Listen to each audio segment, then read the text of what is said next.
Hello, and welcome to the World at War, here on Dire Bear. That is our Tuesday night Scion 2nd Edition Chronicle. And last week, I believe we finally wrapped up things with the Circle of the Impious. You had to chase Fritz Lloyd back to Earth.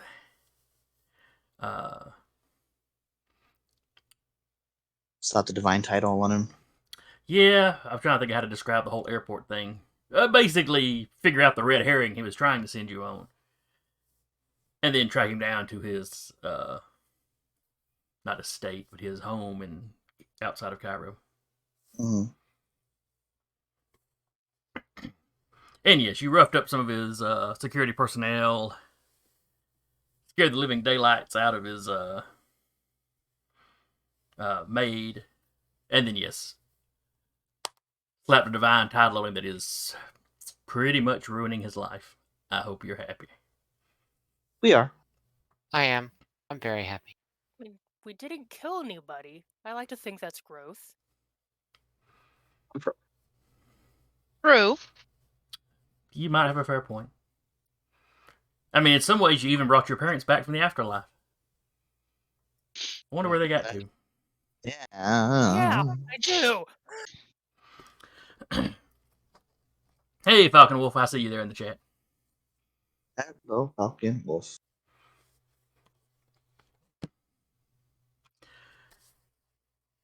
And then let's see. I believe y'all got home by venturing back through the doorways to London. And then, most of you just had your passports. Sasha and Robert were a little short in that department, but Pip and Williams, whatever organization they belong to, managed to smooth that over and get y'all home. They're like, we just want them out of our country. Send them back to Nebraska. Hang on, Sarah. I need to bump your volume up a little bit, I think. I need to figure out why mine's just being super quiet. Eventually. All right, probably. That should make it louder on my end. I don't know if it's going to go through to Twitch or not, though. Who knows? Maybe you just scream whenever you talk. Let's not. I'll just start writing out really elaborate post-it notes and All right, flash. Sarah, give me a roll. I got 2 successes. Be like playing with Samuel L. Jackson. It'll be fine. Less profanity, I hope, but Oh, I have to do less profanity? Well, you couldn't do more. That sounds like a challenge. Dude. Yeah. All right. But y'all get home.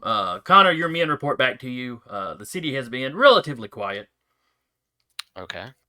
The other Scion group had ventured out of the town and been on some sort of adventure while y'all were gone. Okay. What did we name those guys? I don't know. What do we name them? What, the Merc Band? No, the other Scions. I remember the name, but I can't remember. The Varangians. Yeah.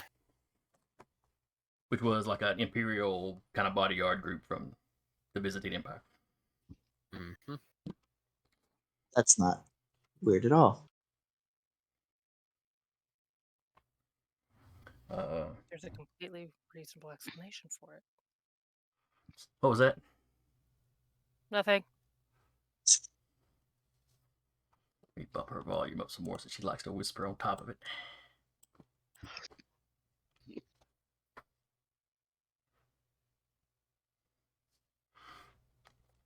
But anyway, they had gone out into the countryside and handled some sort of problem that was occurring out there. The news doesn't seem to be completely aware of what's going on. Some sort of creature was out there.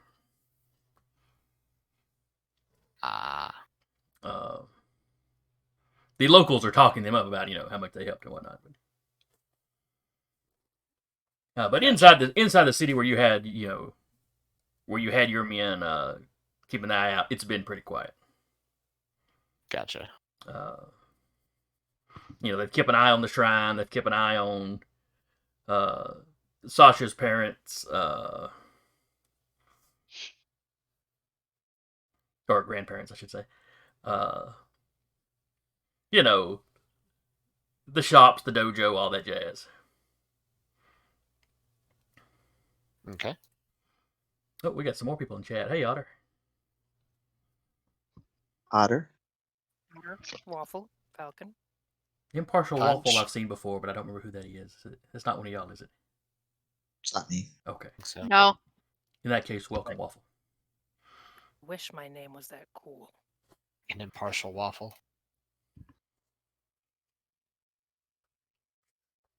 I think an impartial waffle would be amazing. But you arrive anyway. Like I said, you arrive back in town. I believe there'd been some discussion of your typical celebration at the Rubicon. As soon as we get back in America, like whatever layover we're on, I'm immediately calling Samuel. Like, Samuel, meet us to the Rubicon in like 16 hours. You want me to pick you up at the airport and take you straight there? Yes. Oh, right. The other stuff. No. Sasha's like, "You can Stuff go." to. Okay. I'll have the nachos ready for you all. We'll make sure there isn't any stuck on, As Talereis puts their arm up, like a vestigial wing is like behind their shoulder. Like, huh? He's mutating. Wasn't there before. Having fun. Going through puberty. Kind of like does a little. I don't like it. You'll learn how to figure it out. Going to have to get all new shirts. Thought it was done with puberty. Ta-da! But you land. Samuel picks you up, drops y'all off wherever y'all want. You have time to hit your apartments, get a shower. Yeah. Is there anything any of y'all want to do before you show at the Rubicon? Last session, you'd said that some of Pippin Williams' circle had come back and were looking at Sasha's grandparents. Is there any progress in that area? Well, they are not part of the circle. It was a couple of their contacts they knew. Okay. Yes, if Sasha runs by to see about her grandparents, the nurse fills you in on, there hasn't been any major change. They're still in more or less a vegetative state. Now, like she said, we can get them up and walking. They follow commands to some degree. We can get them up and walking. We can get them to eat. She does mention that those specialists from England showed up, but they didn't seem to. They ran a lot of tests and asked a lot of questions, but don't seem to have really come up with anything either. The local doctors are just kind of baffled. I mean, they've scanned them for head trauma. They've done all kinds of stuff. Can't figure out what's the cause.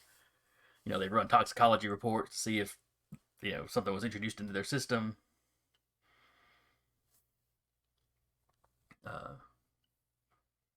Frankly, it's weirding them out the way that it hit. The two of them having the exact same symptoms. If it's a reaction to something, it's weird that we hit two people the same way. Yeah. The greatest scientific minds in the city can't figure it out. It's time to bring in the occultist quacks. Wait, no. Aliens. She does give you. She has a card with the numbers for those specialists. She doesn't have it on her. She had to go back to the desk. They had left it at the nurse's desk.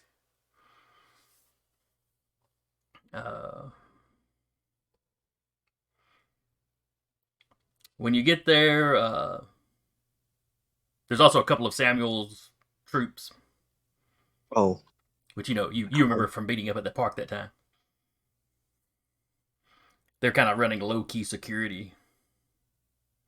they're not like perched on either side of the door. They're a little more subtle than that.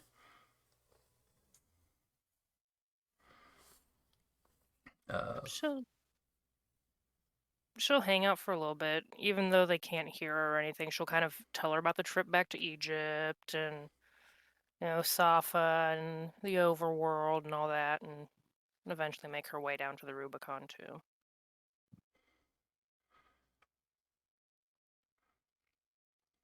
You mentioned your parents. All right. Anybody else? I'm Got going to anything? shock them out of vegetative state, but yeah, we'll just wait till they're conscious for that. Okay. Good. See, Connor would go see that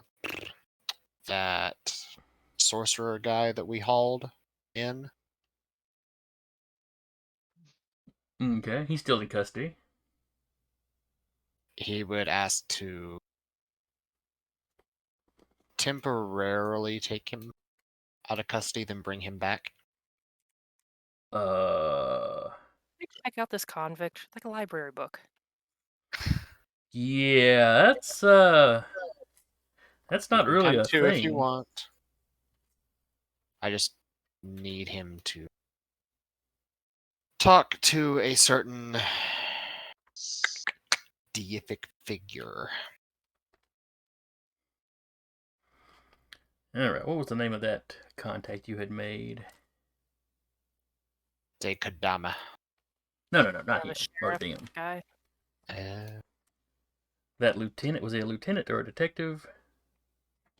Was a lieutenant.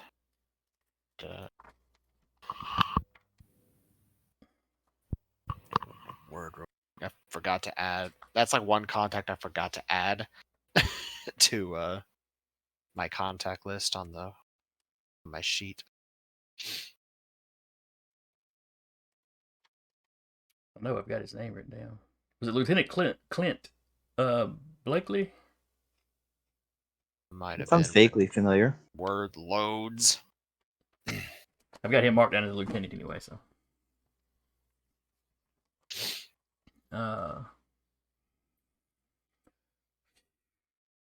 Give me. Let's see here. Persuasion for sure. And either presence or manipulation. Either one of those.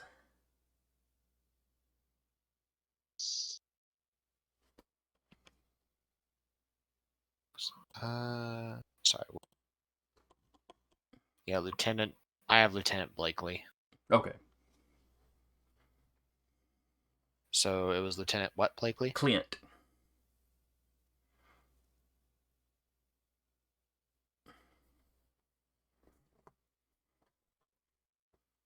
Right. I've added him as a contact list. All right. So you said what and what?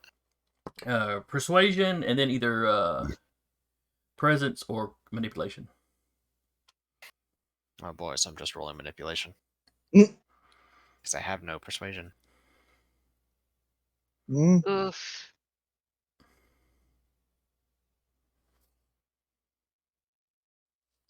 Nope.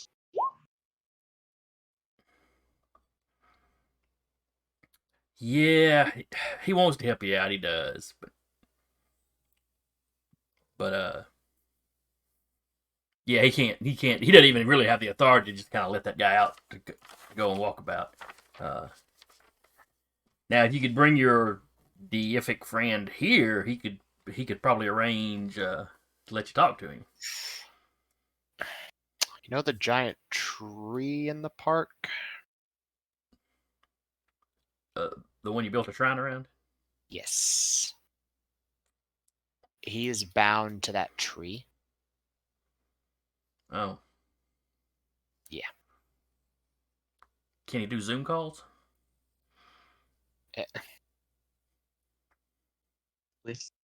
From what he told me, he needs to talk to that guy so we can figure out what he did to Sasha's grandparents.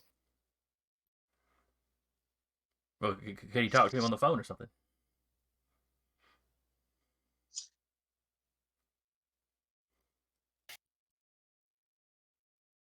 I can double check. Not actually sure.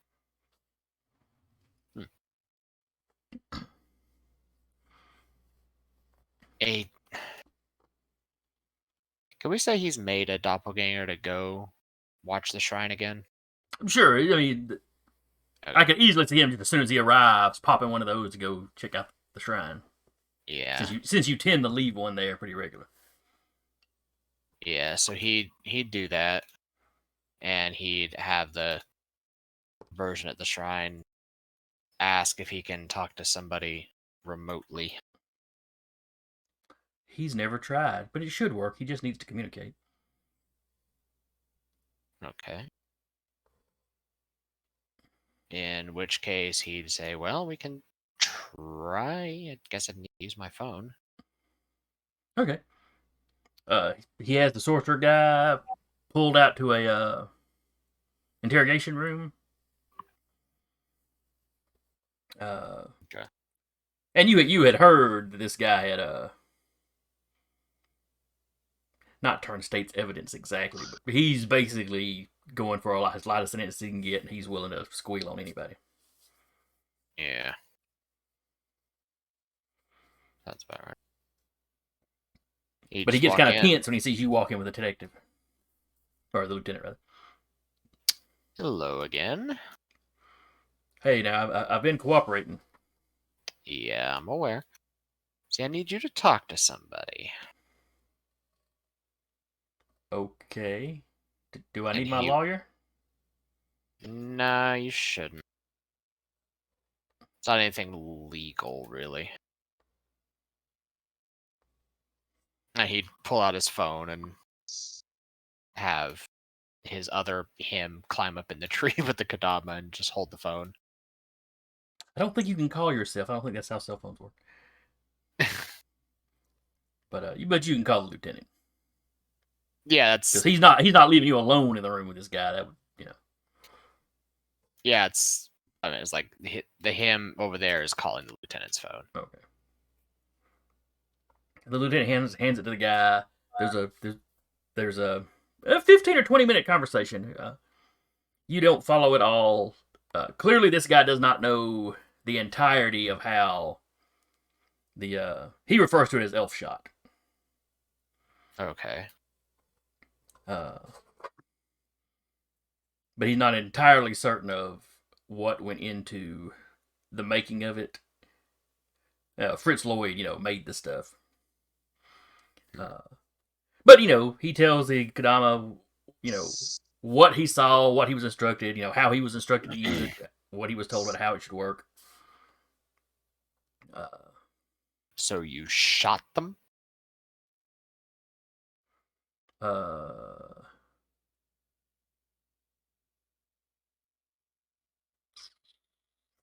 was thinking about putting it on arrows, but I don't remember if that was actually what he used, or if he used I think he just applied it directly to them, as opposed to how you could use it to put it on like an arrowhead. Okay. Apply directly to the forehead. Basically. But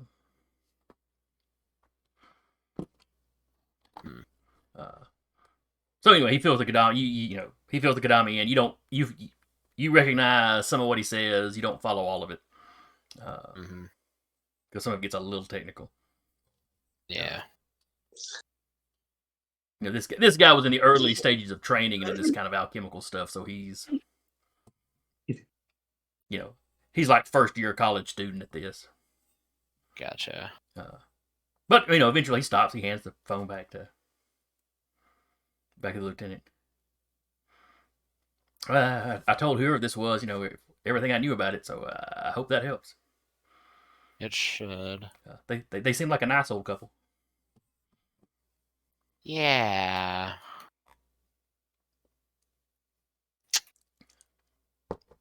And then he'd just say, well, that's all I needed. Can I go a roll to see if the elf shot sounds familiar? Oh, sure. Give me an occult. Because I'm about to say, because me, the player, knows that elves and fae are kind of synonymous with each other.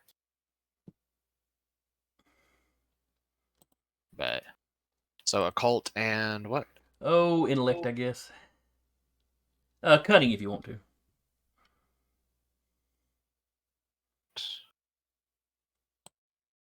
I'll use cunning.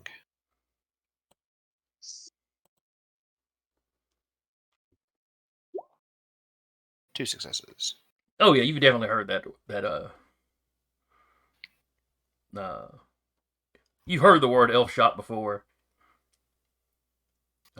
You've also heard face shot, and you know in some traditions that's probably interchangeable. Does that sound similar to what Robert made? Possibly. Because there was some kind of, I remember there was like a description of what Jayden wanted him to make. I can literally copy paste it into the chat. Oh yeah, I'm saying like this is Connor like in character going. Does it sound familiar? It sounds like it's likely something similar, though this sounds like a more permanent version. Okay. So forever stunned, paralyzed.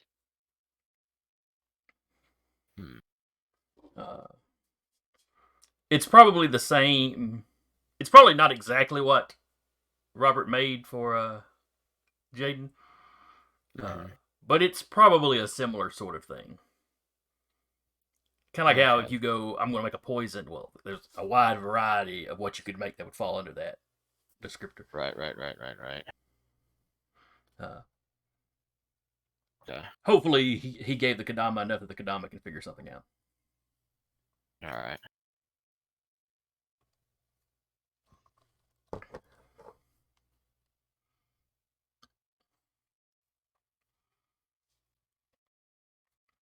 Okay. Yeah, that'd be about it. All right, Jayden, have you got anything you want to do before the Rubicon? All right, Robert.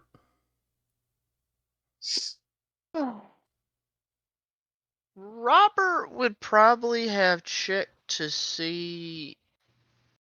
He would have probably checked to see if there had been any openings, building wise. Like, see if any buildings had recently came up for sale to possibly multi-purpose it for something else. Well, yeah, there's always real estate, being bought and sold here in the city. What sort of spot is he looking for specifically?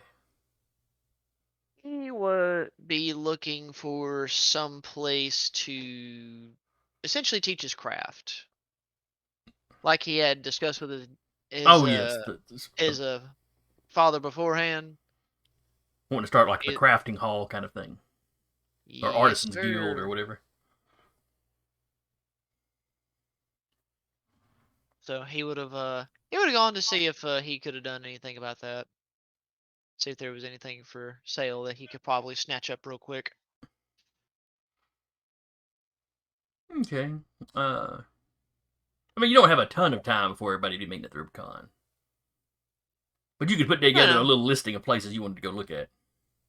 Yeah, no. He'd want to put together like a listing. Like, he knows the celebration is in order, and he's not going to like delay anybody.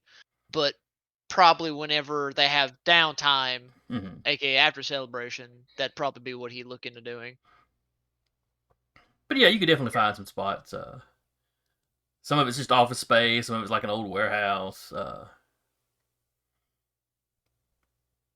Or maybe like an old, there's an old garage listed.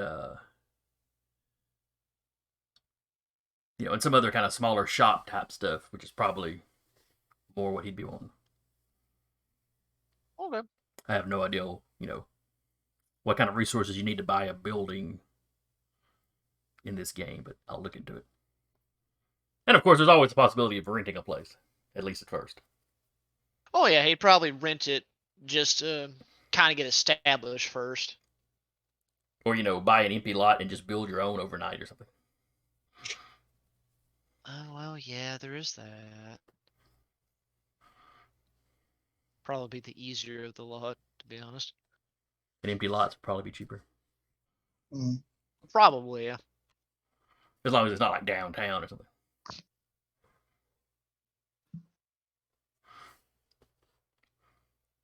But alright, so everybody rolls into the Rubicon. Big plate of nachos. Yes, the big pizza platter full of nachos. Now you walk in, y'all's favorite, Waitress. I was going to say barmaid, but yes, waitress is really the word I was looking for. I was dropping back into D&D speak for a second there.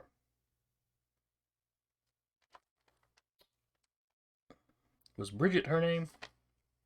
Yes. All right. Either that or I'm thinking of Overwatch. But she's there. She kind of waves y'all as y'all come in, and immediately kind of waves y'all over to one table, and then she immediately walks and comes out with the nachos. Samuel had called ahead. Anthony is behind the bar. You're early enough that it's mostly normal folks in here right now. The night clientele hasn't quite started drifting in. I've sort of figured out how to fold the wings in so that they're not entirely visible. And at worst, it looks like I'm wearing a sports bra, which is fine. So you just laying them down your back, or you folding them up under your arms across your chest? So they're right under the back here. Mhm. So they just kind of fold back like that. Okay. Just like that. Just like. If they ever get full size, you should wear them like a cloak, like the Gargoyles did. The old Disney cartoon. Really cool, actually. Talereis also doesn't quite look like Talereis at the moment. They are shifting their face a little bit. Not unrecognizable. It's just like, you did something with your face there. Most of those outward signs, generally, they're only going when you're invoking one of your powers, if I remember right. Yeah, it's just something to play with for now. Okay. It's just some fun esoterica that they're learning about themselves. They're a late bloomer when it comes to being a Scion compared to, say, Connor.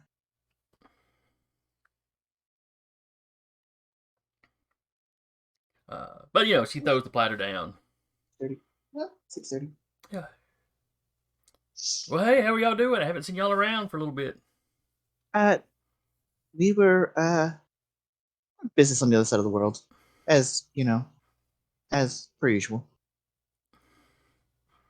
Ooh, y'all are really coming up if they've already got y'all running around globetrotting.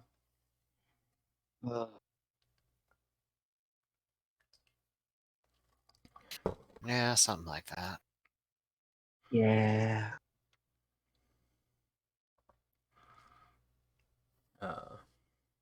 Your buddies were busy while you were gone. Mine are his. She just kind of gestured to all y'all. The other group that y'all like so much. Gotcha. Chad and his amazing friends. At least that's the way the stories sound when he's in here telling them. I wouldn't exactly go with amazing myself, but anyway, continue.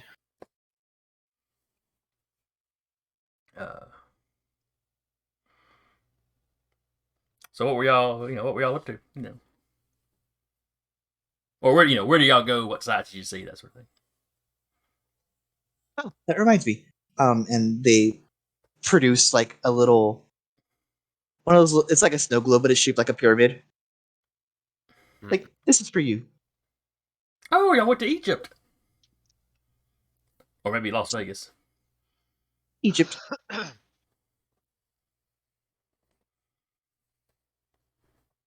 There was just enough time to squeeze in for that.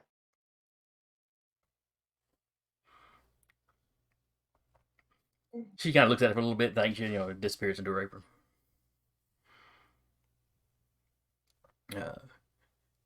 She gets you all around to drinks.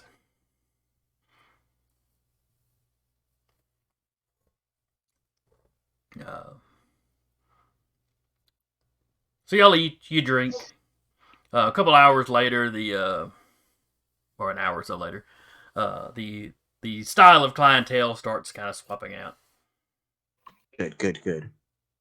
Talereis is quietly on the lookout for their father.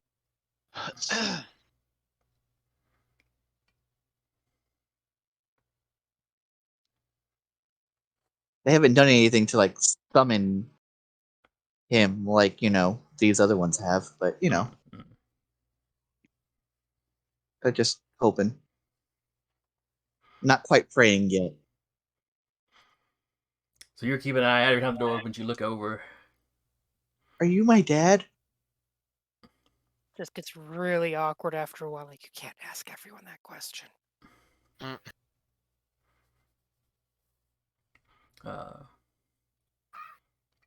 So you've just been disappointed enough that finally the door opens and you don't look until you notice a lot of people in the bar kind of going.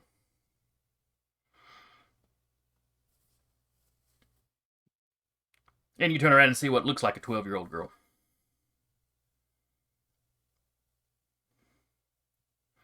She's barefoot, wearing kind of outdoorsy clothes. There's a quiver and a bow strapped to her back.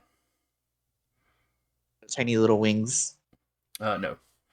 Okay. She's got an intent look on her face, and then she locks onto y'all's table. Uh-oh. I think we've got company. What did you do? I didn't do anything. Mm-hmm.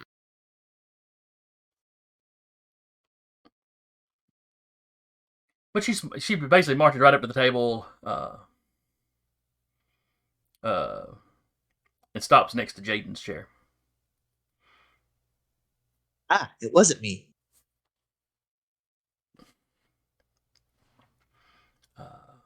Let's see, how would she address Jayden? Child of my lady, I need to speak with you. Okay, I'll be back, guys, and Jayden will get up and follow. When she's standing close to you, you catch a whiff of what almost smells like the sea. It's not overpowering. It's not unpleasant. Hey, Up close, you're also not entirely certain she's human. Oh, I feel like that's obvious. Unless it's like Jayden like this close.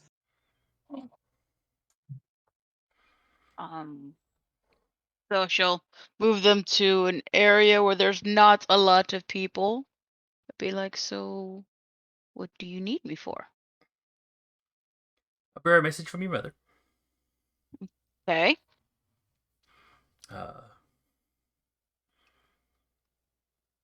She wishes to congratulate you on your tracking down and vanquishing of the Smith man. I personally would have pinned him to the wall with arrows, but your method seems to have been effective. That's her stating her opinion, though, not your mother's. Yeah, kind of promised to And not to give kill you him. well, you must keep your word. She also sends me to give you a warning. Okay.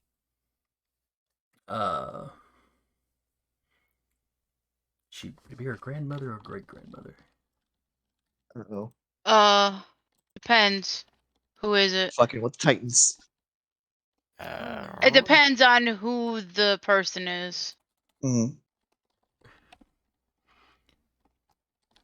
I somewhat know Greek mythology enough to figure out who it would be.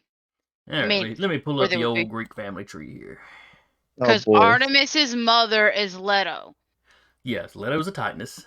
Yes. Though also considered the goddess of shoot, I forget what. I know modesty is kind of worked in there. And some other stuff. But that's neither here nor there. Let's see, so that would be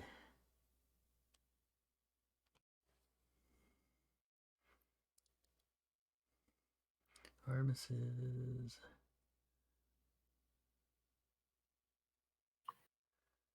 Alright, so that would be Artemis's father, grandmother. Alright, so this would be Artemis's great-grandmother, so your great-great-grandmother. Okay. Oh boy. Gaia has taken an interest in your city. Fuck.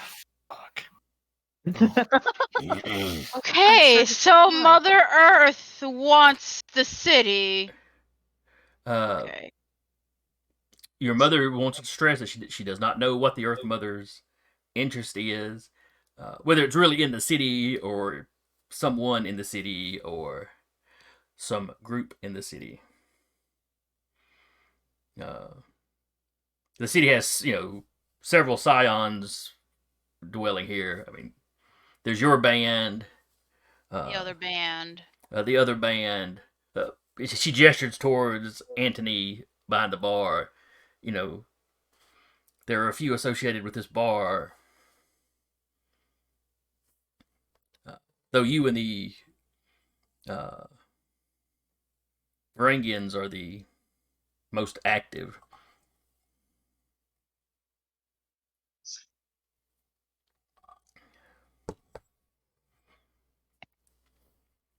And she's been talking kind of quiet, so it doesn't.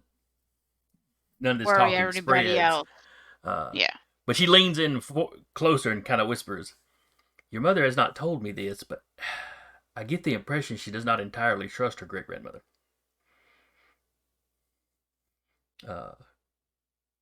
Love and respect, absolutely, but I'm not sure she entirely trusts her.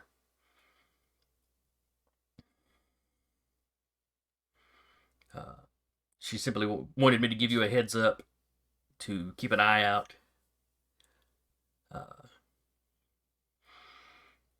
And if you see anything unusual in the woods, that may be the cause of it." All right. Thank you for the. Tell my mother I thank her for the warning. Of course.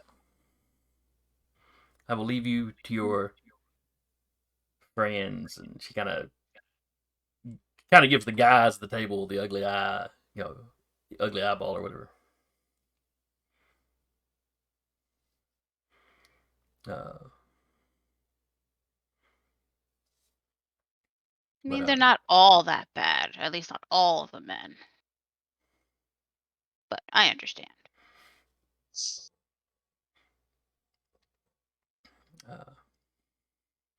Someone's not targeting you, Talereis. you say like, "Oh, men aren't bad." She's got a patch in the arm. I know. Yeah. Preserve your purity.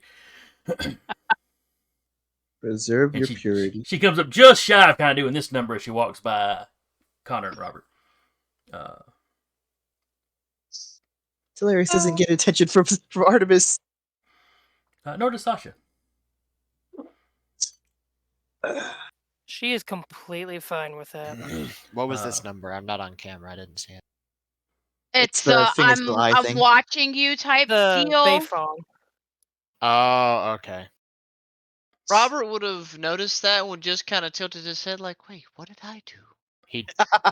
Connor just gives a little grin back.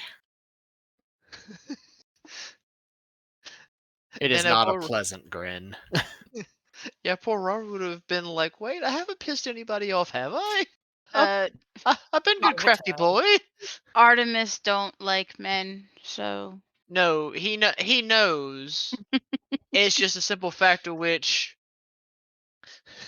like, the fact of which they're only eyeballing him and Connor is just like, wait, I know Connor's a troublemaker, but what did I do?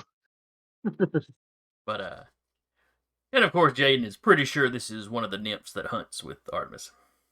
Given the smell of the sea, probably one of the sea nymphs. Because she had, I think it was, I can't remember if it was 40 from fresh water and 20 from the sea, or if that was reversed. I mean, let me check. Maybe it's not important. She's one of the sea ones, obviously, but Yeah. though I guess with y'all with the city situated on a lake, a freshwater one would have made more sense.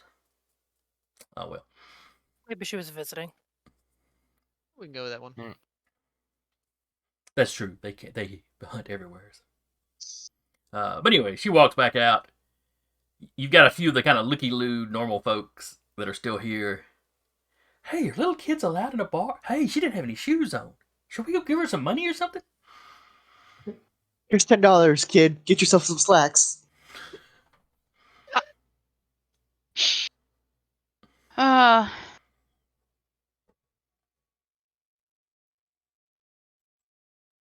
You know, do you think she was homeless? Well, she had a bow.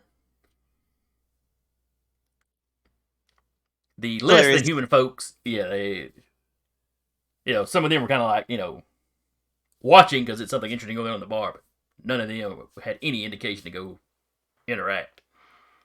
Mm-hmm. Talereis seeing like someone tangentially related to their parentage not come for them, like, oh, okay. Sasha kind of reaches over and gives them a little pat on the shoulder. Like, sometimes it's best not to get attention.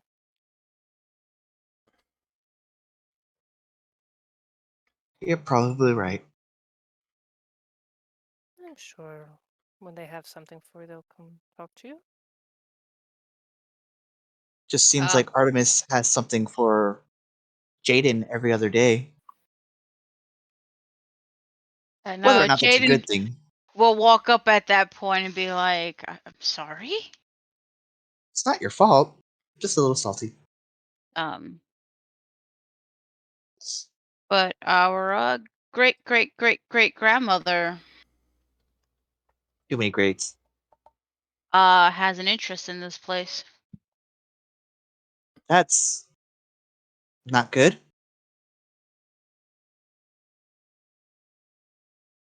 Considering the fact of how far back your family tree goes, at least if my memory is not too terrible.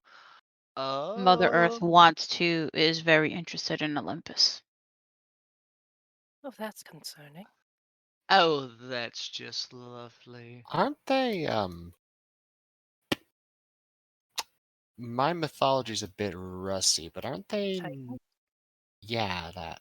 Yeah, they're Titans. Yeah, Yes, you're correct. yes, but you forget all the other Titans were shoved back into her. She's the mother of them, so she wasn't technically put into Tartarus. Uh-huh.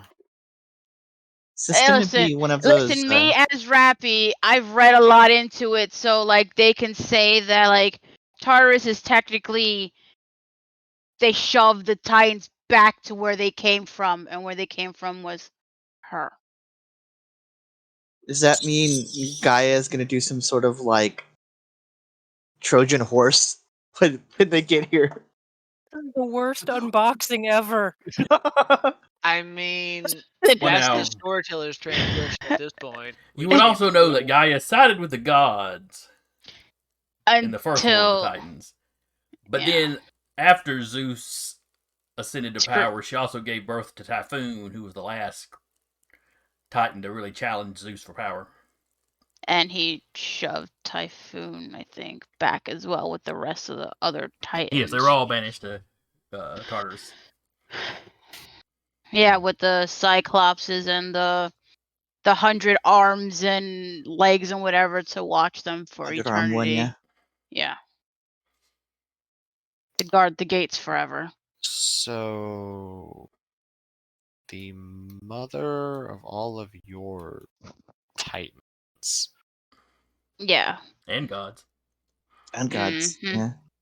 Yeah. Where we all came from. Yeah. Differing views on that, but...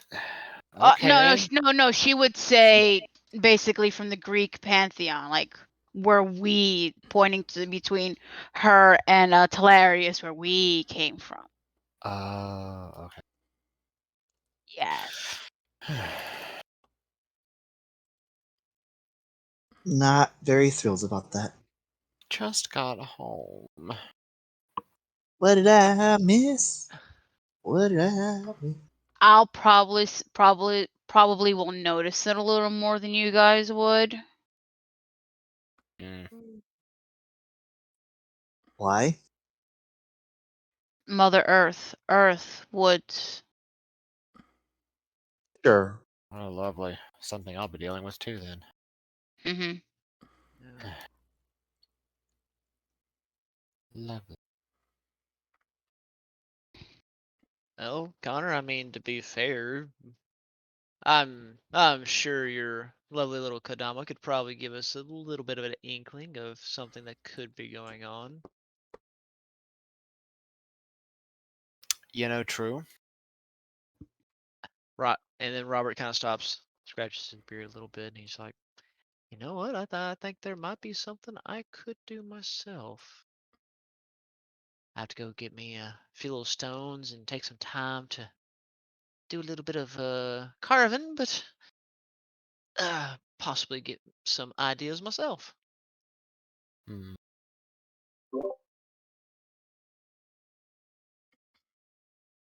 But come on, everyone. We're here to enjoy the fact which we're back home. We're back here in We good won. old, good old Nebraska, as it were. Come on, we got our plate of nachos. Let's just be merry and have a good night. Do any of you overdrink? Hilarious gets a good buzz, which is aka after like 1 or 2 hurricanes.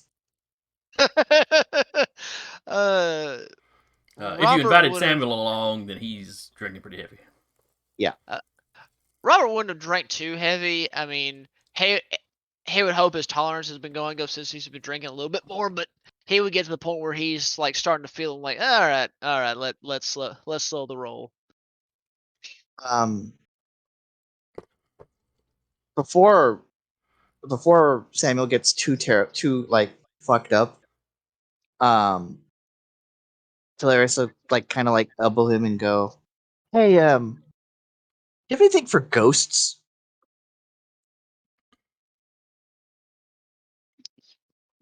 Hey, my boy. So you're asking Samuel? Yeah. Not really. Best not to mess with the dead. I tend to agree. Until they mess with us. What spirit have you pissed off? Fritz Lloyd had spirit, and it like they'll like open their coat a little bit where the scar is still there. Oh, that's a nice one. Yeah.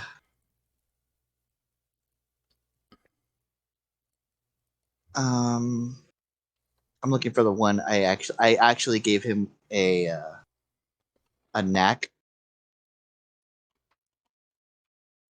I'm trying to remember which one it was. Oh, here it is.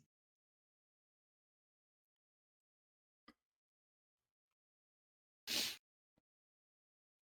gave him a talisman knack, which is why he's so damn expensive. Bless an object you wish to protect. Bless an object usually belonging to someone you wish to protect but not required, and make an axe deal roll. If any successes are achieved, it then grants the bearer 2 enhancement. Rolls made to defend or protect against a particular person, thing, or situation as defined at the time of blessing. If you are making a talisman for your charge, this happens automatically without needing a roll. Okay, so Samuel can make talismans for you, is what you're saying. Yes. Okay. That's mostly why I'm asking about him. Mostly before he gets like too terribly fucked up. So yeah, he does. He ain't really messed with that, or mess with ghosts much, but he could call some people. He's helped somebody else make something like that one time. He'd have to call around. It's not something he's gonna be able to crank out tonight, but That's fine. This is celebration. I just want to make sure those gears are turning for the future. I don't want this to happen again. That was something. you see him pull his phone out and type in something about ghost talisman Talereis. I won't forget. I'm sending notes. At this point, Connor, listening to all this, turns to Sasha and goes, "So, About them ghosts. Just eating nachos.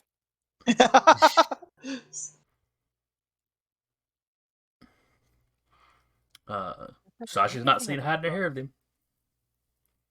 since y'all running around in Egypt. Sasha's just eating nachos and like just 1,000 yards staring. Honestly, Mm. yeah. I can see it.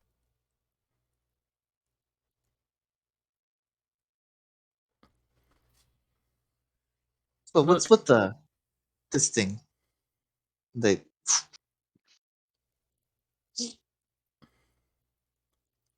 Who are you asking? Samuel. No, I Who's guess you're taking after your daddy. I don't know. I hate it. He stands up. All right. Clump, clump, clump, clump. Pulls your shirt down. Let me get a better look at him. Ah. Oh, yeah, they're like little chicken wings right now. Everyone sees vestigial wings that look vaguely like cupids. So they've already got feathers on them. They're not like naked chicken wings right now. Right. They're not naked chicken wings. They're just like little. That'd be so much better, though. Absolutely not. Yes, They're they vestigial. would. They're vestigial, which means they're useless. It doesn't mean they're deformed. Yeah, but it takes time for feathers to grow Yeah, in. you go through the puberty until you get there for Absolutely feathers to grow. Talereis has a reputation to uphold. If they're gonna do something, they're gonna look damn good doing it. They must immediately have feathers, and they must immediately be immaculate. Look. Or they've been growing for a while. Just your, Look. like your shoulders have been itching a lot, and you're like, oh, that's why. When a Scion reaches a certain age, they start looking at men and women differently. They start growing feathers in odd places. Oh my!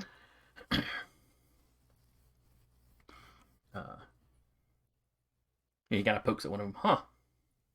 It, Usually like, these things kind of come and go at your stage.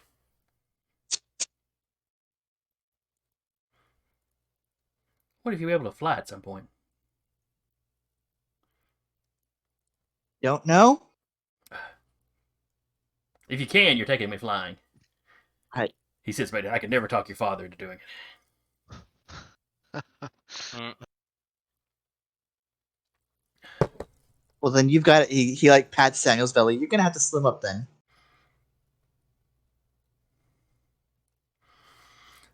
That's all muscle. And he hits it, and it just kind of quivers.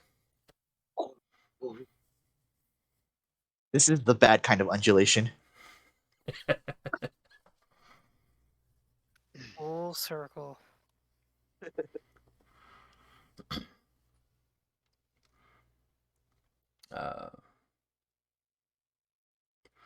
You're pretty sure you heard a few cell phone snap photos when Samuel had your shirt pulled down. Man. Connor is just snickering. He looks Samuel. So that's all muscle, huh? They're putting up their coat back on. Yeah, it may have a slight coating over it, just protect me from the cold. Uh huh. Who asked you anyway? Grabs another beer. Hilarious is quietly like very subtly just like deleting every photo that was taken. They've taken a Do lot you of know? photos of y'all. Do you know who took them? They're going through every phone in the bar. Several of the looky-loos had snapped pictures of y'all. Because you're pretty famous at this point, especially here in town. Yeah. Mhm. Just making sure anything with wings click. Yeah, there was only one person that quickly snapped several pictures of the wings. Yep, those are all gone. The kind of regular night clientele, they've got a little more dignity about it than that. Yeah. Mm. At least ask for consent. I will actually leave like a little notepad note on there. The next time you do that, please ask for consent first. Then sign it Talereis and Moriad. And then they sue you for hacking their phone. No, but the no next one day will you probably do find several people on Twitter and stuff talking about their encounter. no one will ever believe them because it's just a notepad. They seem more thrilled by it than anything. Mm-hmm. But anyway, your night out kind of wraps up.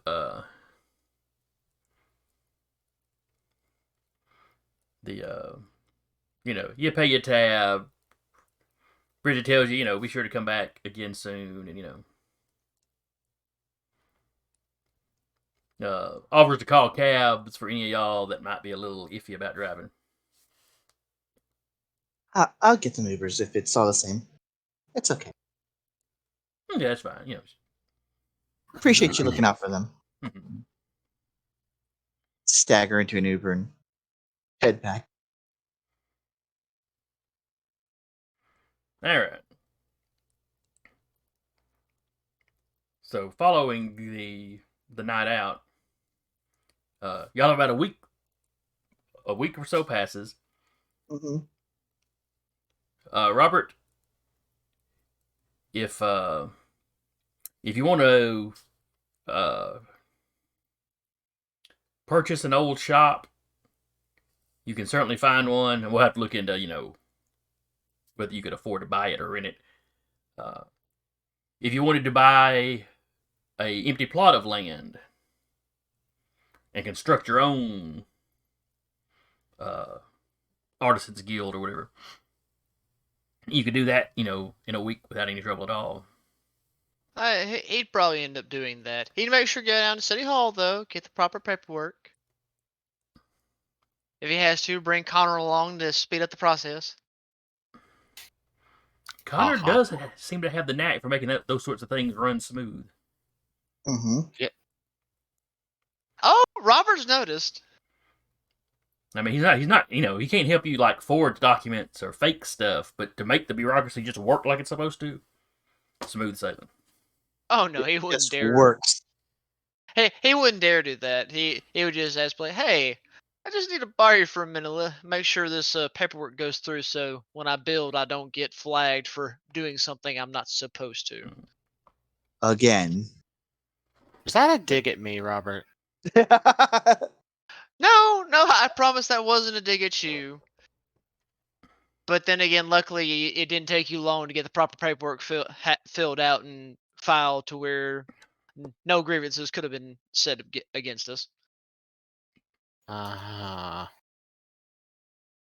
You Oh. do remember what my pantheon's all about, right?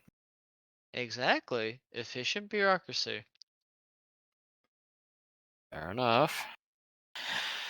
Fine. Oh, come on, Connor. It won't hurt you to go for just a little bit of a joyride. You don't have to do anything. You owe me peaches. Oh, don't worry. I already planned on going by the supermarket and letting you pick out the peaches. You will regret this decision, but fine. Go to the farmer's market next week. It's fine. Those donut Farmer's peaches. market, grocery store. But I say wherever Connor feels like he wants to get the peaches, he'd drive them over there and pick them up.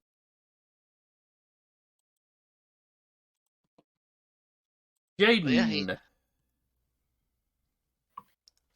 over the next week, you get your grades back, and you have passed the classes for this semester. Wait. Uh, And during that time, she would have took a few days to go see her parents Now I forget, do they live in town or outside of town? outside of town. Okay. So yeah, you have no problem swinging by to see them. Had you told them before you left where you were going? No, she wouldn't have told them that she went across the pond. Do you tell them now? Yeah. Okay. Well, they're asking how England was and what you saw while you were there. And, We kind of spent more time in Egypt than England. Oh, that's quite a bit further. Portals. That gets a look. Oh, this was a kind of business trip, I see. Yes. And they kind of quiz you about, how dangerous was it? Were you careful? Did you get hurt? Didn't get hurt at all. We were as careful as we could be.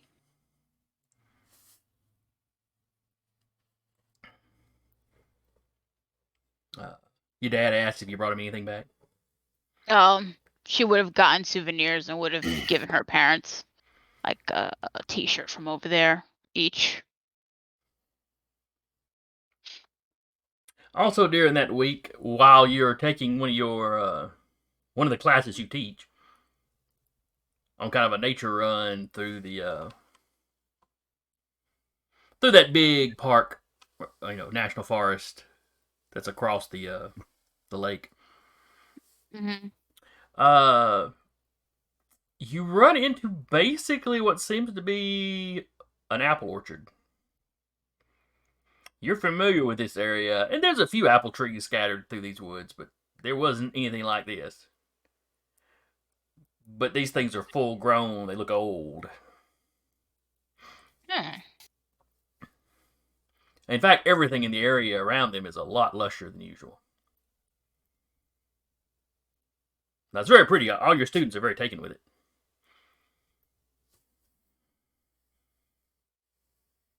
And I don't know if you eat any of them, but the students all really like the apples. No, she wouldn't touch to eat the apples. She'd like try to dig a bit into the dirt.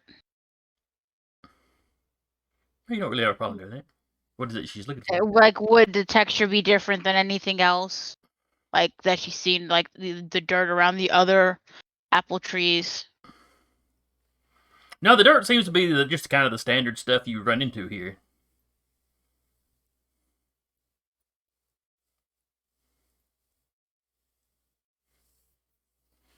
She'd grab an apple, but she'd put her in her little pack that she carries with her. Okay.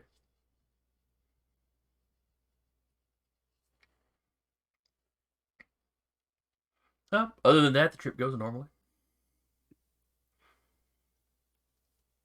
Talereis, is there anything you would want to do during this week? They'll meet their mother. She's glad to see you. She asked how the trip went because you did tell her in advance that you were going. Yeah, if I remember right. I told her, and then I had posts going for the whole however long, just on a timer. Yeah, it was fun. I got you one of these things, and they'll produce another one of those little pyramids, and a just like a coffee mug. Ooh, And as they give that on her shelf. as they give the coffee mug from London to their mother, shit, I forgot to get one first. It's fine. Get one for who? What now? Oh, you haven't met Samuel yet. I think she's running to Samuel. I think so too. I know they've talked about knowing each other. Yeah. The because they all little partied guy together when with she was the dating your dad. horns. Yeah. Little guy with the horns. She's like, oh yeah. That's right. I think you'd mentioned he was here. A little chunkier than what you've told me, but that's fine. Age gets everybody. Yep. Well, not your father. Yeah. They just look behind their shoulder. She catches that look, and she gets up and walks behind you. I do like the turn. She makes the little spin gesture, like turn back around. Fine. Oh, that's adorable. Oh. Can you fly with them yet? No. You're taking me flying when you can. Oh my god. You and Samuel both said that. I'm just gonna get both of you like this. Should I go first because I'm your mother, or Samuel because he could never talk your father into it? He's mentioned that. Have you seen Dad lately?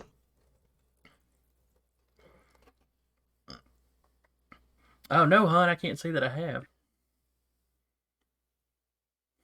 Do I believe my mother? Yeah, you can't think of any reason she'd have to lie to you about that. Hmm. And she sounds a little depressed when she says it, or a little wistful, I should say. Sure. Just You don't get the impression that she gets sad about that sort of thing. sure. She kind of knew who and what he was when she was involved with him. So She knew what it was about. and the fact that his wife probably doesn't like her much. I feel like I feel like I need to talk to him. I don't know about what. It's just one of those things where I just feel like I don't know. She I've kind of seen sits everybody down, else. puts an arm around you. I've seen everybody else talk to their parents, or at least I know that they have. Well, your dad has talked to you. We met Sasha's mother. She's huge. Well, she is one of the old gods.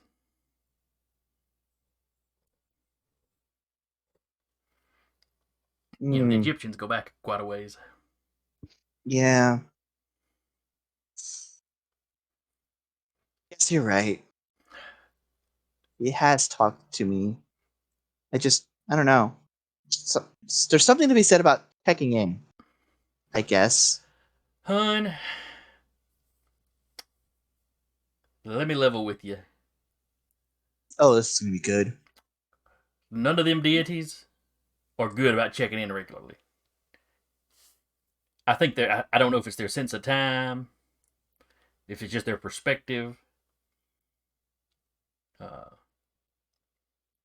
don't take it the wrong way. There's no telling how many children your father may have. Oh, I'm sure I this close to thinking Chad is one of them. You've seen that Chad guy on TV, right? Oh yeah, from the other band. Yeah, the cute The one. big guy. Oh, Yeah, he's very muscly. he's all right looking. But then he also has like 40 kids or something. Virile. Yeah, so I would not be surprised if he was with or if we were like what is it, stepbrothers or something? I don't know. Well, there's more fertility gods than your father. That's not so true. Oh well, it's good to see you, Mom. Anyway, she's They'll glad you're back hug, and safe. yeah, they'll hug their mom and go, and then immediately like text Sasha like, "Hey, can I talk to you for like 5 seconds?"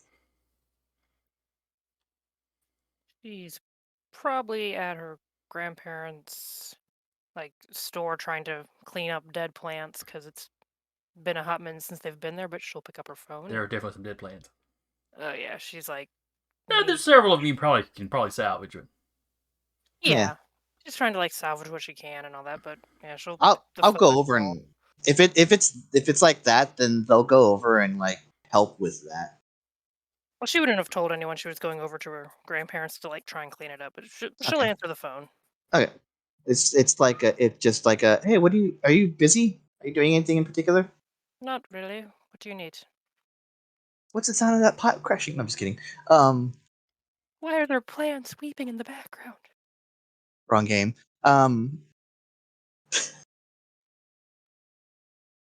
They'll just they'll just go like I want to work on like a project. I think you're the occulty one, so like it's something I would need your help with. Okay. I want to be able to ignore when people try to shut down my electronics.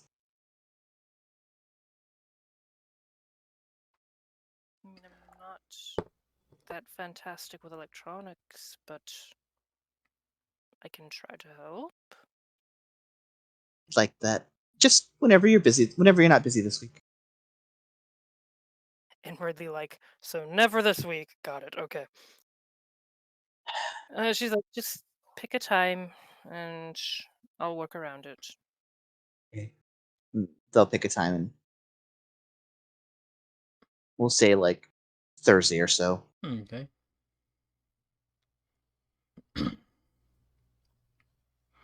Sasha, do you ever contact those specialists? Oh yeah, like probably the day after the Rubicon. They let you know for sure that they are from the Circle of the Impious. They've been trying to figure out what it is Fritz Lloyd did to your grandparents. Their bodies are healthy enough, but it's like their minds have been switched off or sort of put to sleep.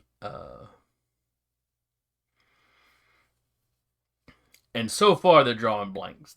There's a few things they could try to sort of re-energize their minds. Think of it as the mystical equivalent of shooting somebody up with adrenaline. But that doesn't. He's concerned that might not be entirely safe for people at their age. It's like that scene out of Pulp Fiction. All right. She knows about the guy being in custody, correct? Yes. She would pass that information on to them and explain he had been working with Smith. He might have more insight. They don't have a lot of local contacts, but they'll see if they can get an interview with him.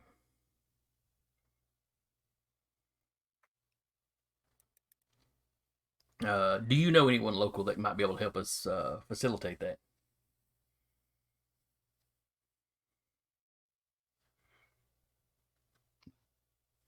As far as getting in contact with them, I believe Connor has a contact with in the police force, or I'm sure if you just called and explained the situation, that it's in regards to an attack that of supernatural nature that has put 2 people in the hospital, that they would at least be willing to consider. If you have Connor's number, they'll give him a call. We'll pass that on to them, and then send Connor a text that he will be getting a call possibly from 2 of the Circle of Impious. Oh, he'd shoot a text back. Oh, right. This is about the what they got your grandparents with, yeah? Mm. Apparently they use something called elf shot. Pass that on to the Circle of Impious guys. Yeah, I questioned him when we got back. Or I didn't quite question, it was more of I sort of was the proxy between him and the Kadama. It was weird, but it worked.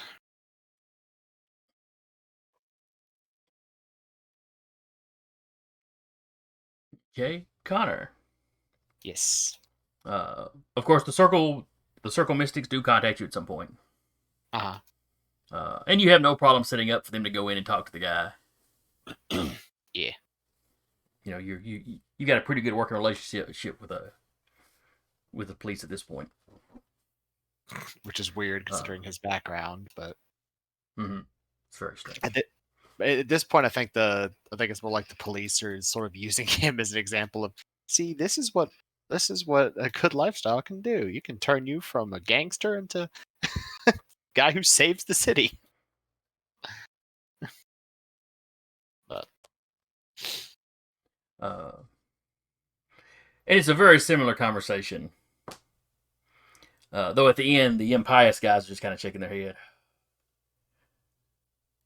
Smith is a hack. They don't say this to you, Connor. They're kind of discussing it between themselves. And one of them mumbles about Smith being a hack. And the other one kind of nods along. Yeah, he just jumbled a bunch of stuff together. this is kind of the vibe I got from him. But it gives them something to start working with, and they'll send the information they've got back to the Chantry. Yeah.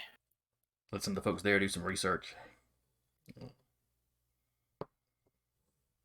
They feel terrible about what happened. Yeah. They feel like they should have kept a closer eye on Fritz Lloyd's father after he was kicked out. Connor just nodding, like, yes, you should have. Is there anything else Connor wants to do during this week? Yeah, he's going to call up Chris and say, hey, I need a group meeting with all of you. Oh, yes, sir. Name it. Yes, Chris Flanagan. Yes. Yeah, sure. He can pull all the guys in. He's always got a couple patrolling. They always leave at least one at the hospital. Keeping kind of an eye on Sasha's grandparents. Yeah, everyone will go back to their assignments when we're done with the talk. I just need to talk to y'all about a few things. And they'll be happy to meet you, at the dojo, at your apartment, wherever you want to meet. He'll just, They've, of course, got their own apartments by this point, so. Yeah, he'll... Just spot that.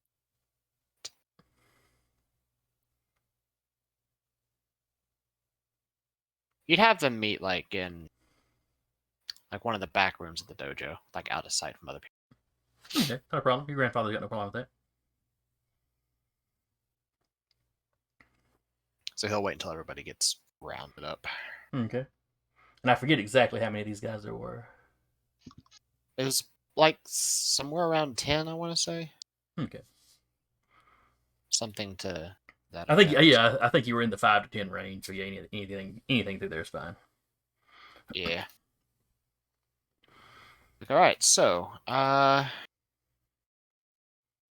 since you've come into my service, you all have probably noticed a few changes.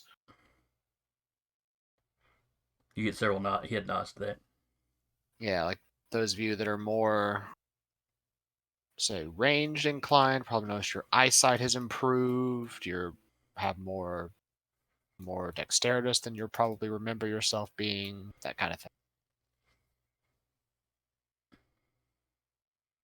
Those of you that are more strength-based, you probably notice that your muscles have gotten better, stronger than normal. All of you have probably noticed that your skin has kind of gone through some light petrifaction. One guy's like, "Oh, we kind of noticed when we would spar, we were taking licks from each other better." Yeah, that is... best way to say it is, that is my influence. Are you turning us into something? Or are we just a little bit, faster and tougher and No. better? The best way to put it is by coming into my service and agreeing to serve me, a portion of my divinity is leaking over onto you. You actually are gaining a fraction of my own divine power. One guy in the back's like, "Yes, we're gonna be gods. You're not I'm gonna be naughty. gods. I'm gonna be a naughty monkey god." My dad might actually find that amusing. But no, you're not going to be gods per se. Your power will be limited to what I basically am able to put into you, or what your bodies can handle. The further on down the line this relationship goes, you might gain more power from me. So I just didn't want you all to start freaking out or anything because you noticed things were changing. It's not some weird version of puberty.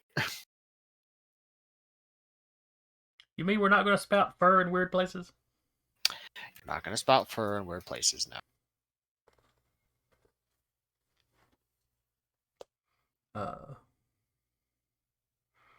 So Chris is kind of nodding, listening, shall we? So we're all going to be a little amped up, Effectively, but we shouldn't yeah. go try juggling cars or anything. No, Or we should not go try juggling cars. or assuming we're bulletproof or anything like that. No.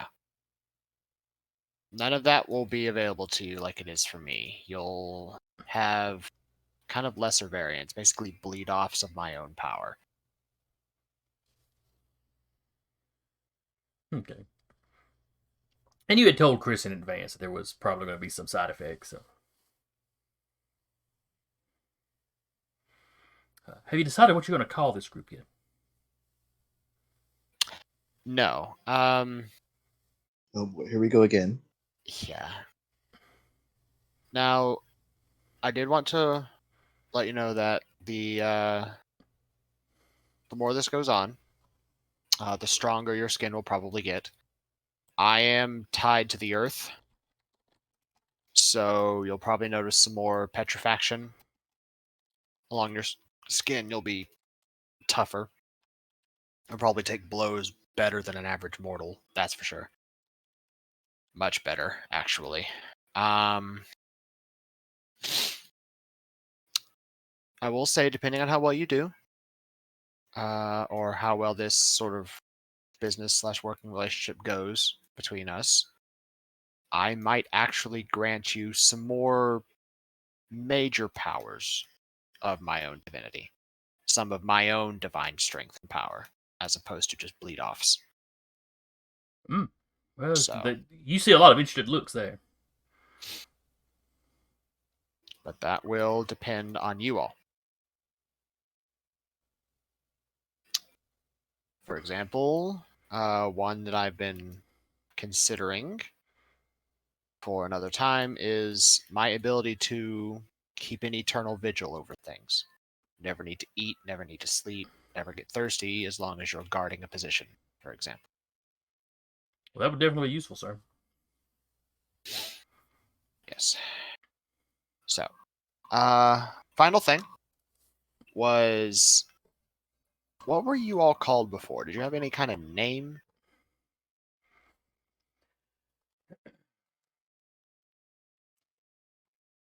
Oh, they were like Flanagan Security Services or something like that. Very generic kind of company name. Okay. Or security consultants or something like that.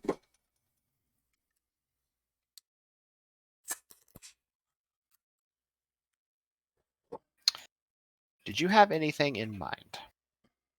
I'll admit most of my thought process has been the mission had us running around globetrotting this past little while. So if you had any names in particular you might have wanted to take, or any ideas, feel free to run them by me.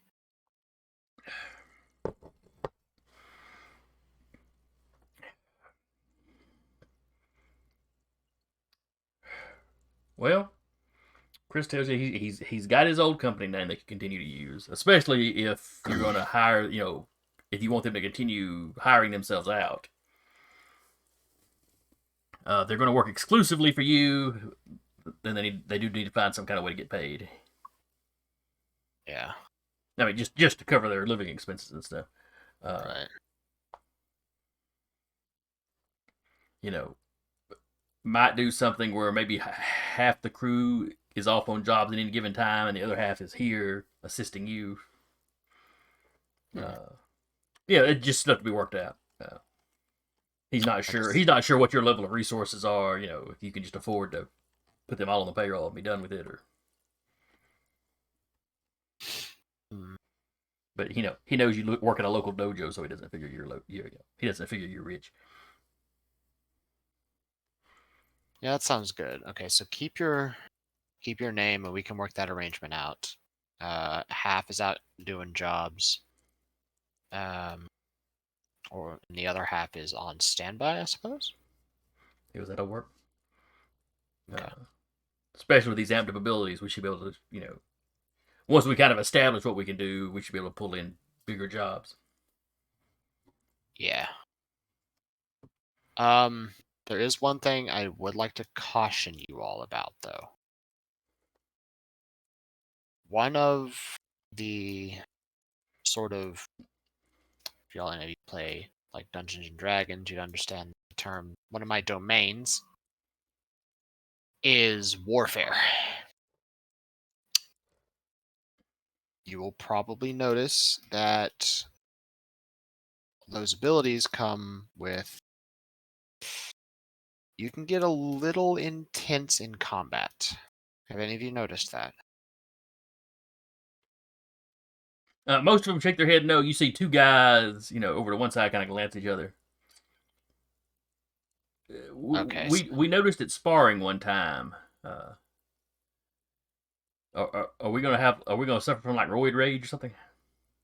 No, it's not so much of a roid rage thing. It's basically it's through your connection to me. You are essentially getting connected to the primal force of war. One of them It's, guys looks worried. One of them's kind of like, cool. It's kind of, best way to put this is if your intent is to cause harm to someone, irregardless of what kind of harm that might be, you might notice that you will start hitting harder. Or you might get more accurate. Things like that. Chris kind of nods his head. Sounds like we're gonna need to up our training regiment some to get a handle on all this. Right. I wanted to go ahead and warn you because I didn't really have much of a chance to, considering the hurry we were in before. Mm-hmm, mm-hmm.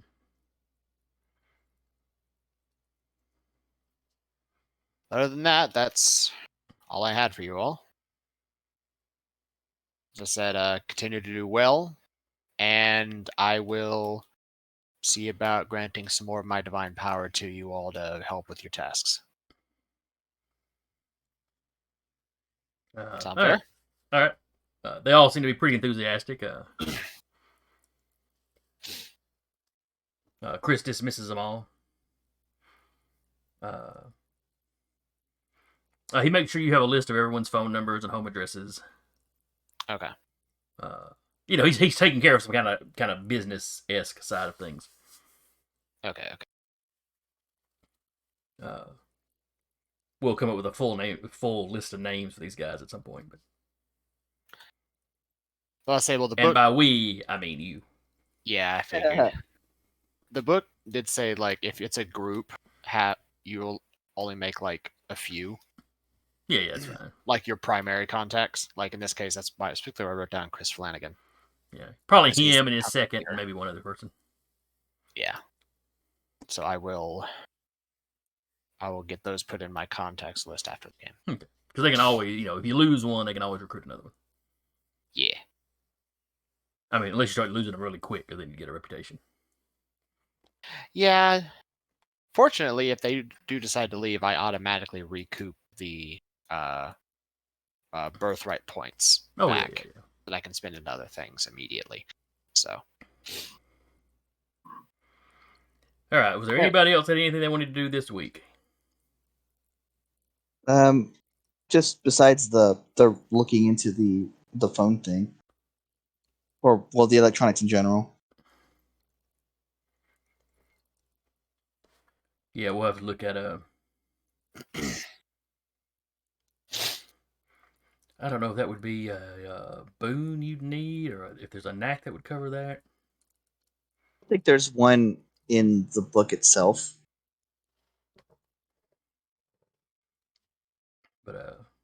But yeah, we'll keep in mind that we gotta look into that and figure out how to stat that if you want. Yeah. I'll just turn my phone into a relic, it's fine. It was probably going to happen anyway. Yeah. Fair. Okay. It's an I infinite. It never has to be upgraded. That implies I use Apple products, sir. Absolutely not.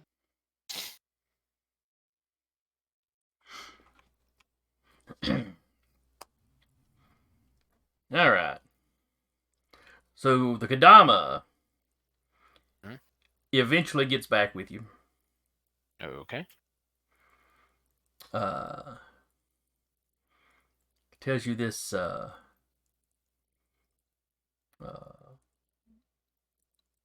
Let's see, what term would he use?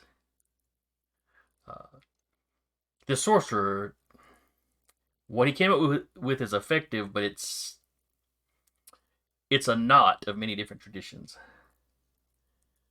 A very difficult thing to untie.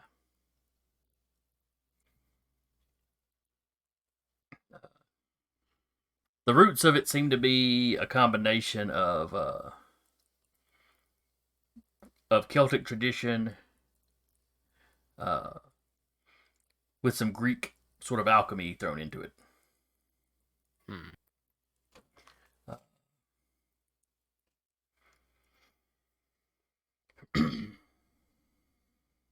He can give you a formula that you can then go and have someone make, that will rouse them from their slumber, but may have unpleasant side effects.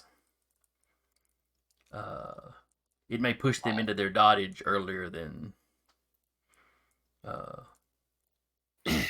earlier than would happen to them naturally.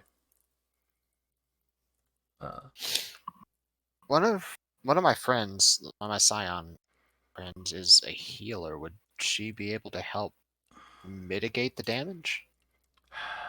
This is a damage to their mind and their soul, so he's not certain.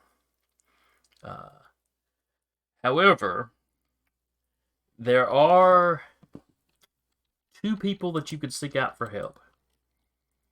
Okay. Using the term people loosely. Oh God. One is the Greek panacea. So oh God was right. And the other is the Celtic. Let's see if I remember what her name was. Or if you can pronounce it, given it's a Celtic god deity.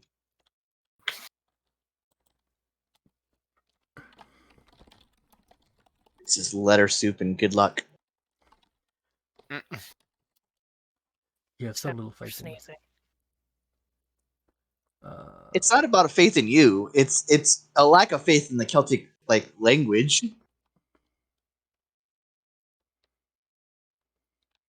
Bridget, I believe, is the one I'm looking for. So who are the 2 people we gotta look for or try to talk to? Bridget, a Celtic Uh-huh. goddess. Mm-hmm. Goddess of healers, poets, smiths, childbirth, and inspiration. That's a lot of purviews.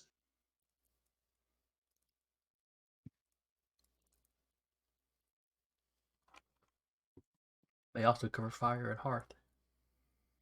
I'm just looking at the mythological stuff, not the game terms. But where panacea is a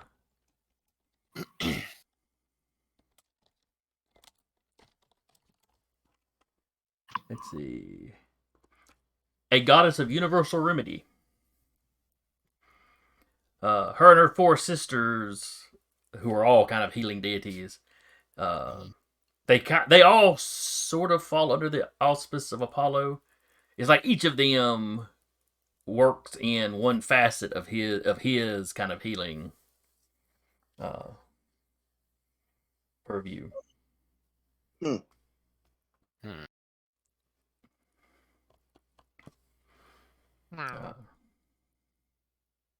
Okay. But a combination of their remedies should be able to restore her grandparents with their full faculties. A combination? Yes. Holy sh. Okay. Like I said, the issue isn't their physical well-being. It's more of their, mental and spiritual. Right. Oh boy, we're going home, Jayden. Right. So basically, what you're saying is we need to go to the Greeks and the Celts Indeed. and get a combination of their remedies. I mean, I could Yes. always try. Wait, she's not even with them. Yeah. Okay. This is In just my head. Kadama talking to whichever Connor is mining the shrine. Mhm. Which technically is all the Connors, but yeah. Well, yeah. Okay. Ugh. Fuck balls. All right. I'll ask. This is gonna be a trip and a half. All right, and then he'll real Connor perks up and goes, "Fuck," and then just goes to find Sasha. She's where she has been all week, neck deep Yeah. in dead plants. Mm-hmm. Well, you've cleared out most of the dead ones now. Yeah. If you've been running the shop, it's been open. Lots of people have been coming in. A few of them have been buying things. A lot of it is people coming in to ask about your grandparents. She's just doing that thing. Smoochums is out back somewhere in a wading pool. Yeah. It's filled with blood at this point. No. At some point, Connor pops in and goes, "Hey, Sasha, What? I need to talk to you." Hey. And he'd Uh, sort of wait until there's a private spot. One of your grandmother's friends is in. If you need to talk to him, I'll keep an eye on the front. I'll Okay. just call you if there's something needs to be done with the register. Just nods and goes probably out back. Switcher Okay. just laying there, his head on the edge of the kiddie pool, cracks one eye open when the door opens. So, I got some good news and some. This is going to be a long fucking trek news, and the good news kind of turns into maybe some bad news. Just pick a point and start. It can't get any worse. Okay, well, the Kadama has found a remedy for your grandparents. Okay. It'll wake them up, Okay. but they'll kind of go senile a lot earlier than expected.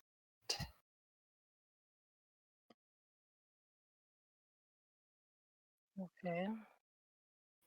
Other news is we go globetrotting again.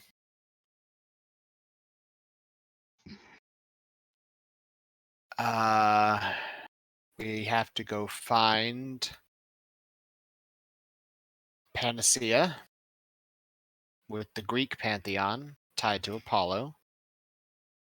Then we have to go find Brigid, the goddess of healing with the Celtic pantheon, or the Tuatha De Danann, we want to talk to them about. And then we have to bring them back to get a combination of both of their cures to make one that will wake your grandparents up with no side effects.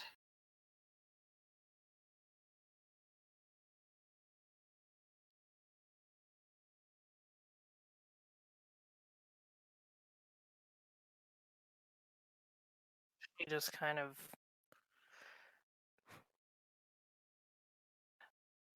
of nods. I'm trying. No, I appreciate it. I really do. It's just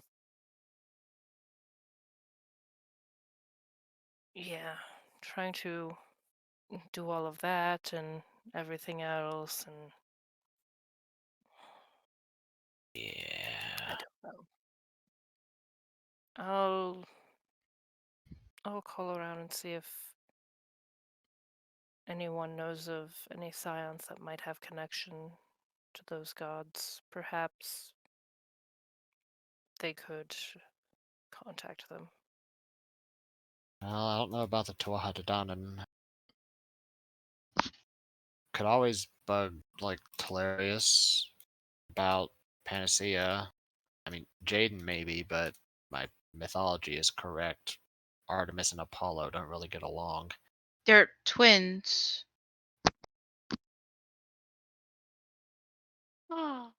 They get along. This is Rappy out. They butt heads a lot, but they have a loyalty to each Yeah. other. They do. Because, twins. So. I mean, you do have that one story where, Apollo tricks his sister into killing the one guy she kind of had the hots for. At least in some stories. In other stories, it's Gaia that took him out. She kind of you guys have done enough with all of this. I'm still at least on friendly terms with Penelope. I'll ask her if anyone in her band has a connection to those gods, or if she herself knows anyone that may have a connection to those gods. All right. I could also pass it back on to the Circle of the Impious. They do not have contacts with any of those gods. Yeah. What about... She'll probably try and contact Pip and William again. Okay. You were given... I'm sure they would have given you a number to contact them. Yeah. She'll try contacting Penelope and probably Pip and William. Okay, you get Pip without any trouble. His organization doesn't really have much to do with those deities. They're pretty focused on just the isles themselves.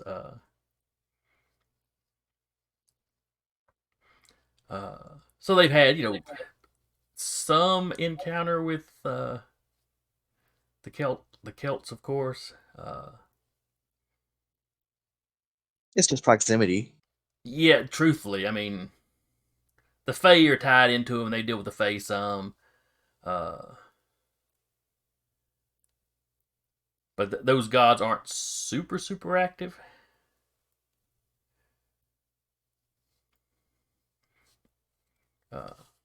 At least, he hopes he doesn't find out they are. He's still a little in shock just over the Morgan Le Fay thing. Yeah.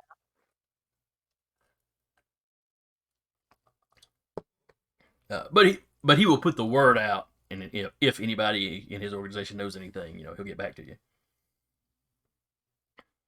But he doesn't sound like he's got high hopes. Yep.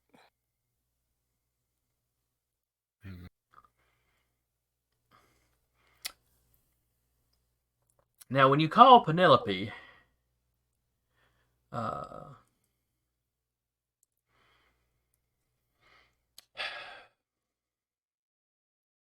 she seems a little surprised that you call.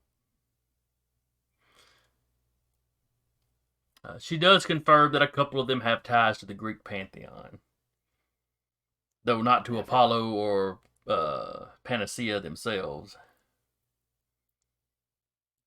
Everybody in this damn city got ties to Greek pantheon. Watch one of them be Ares. I mean, he has fire, so I think I read correctly. I think fire is one of his things. I think the chick with the axe, it's her. I can't remember her name right now. Dixie. Yes, Dixie, yeah. Dixie. About to say that name is about as southern as you can get. Yeah, I forget where I said she was from. Texas, maybe? I forget. You said you never gave one, I think. Okay. But yeah, she's got a southern accent, so it's pretty obvious.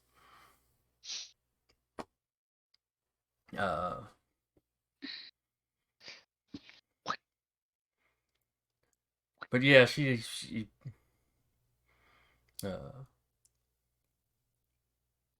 but yeah, none of them are tied to anybody that's, directly any more directly related than everybody in the Pantheon's related to each other. But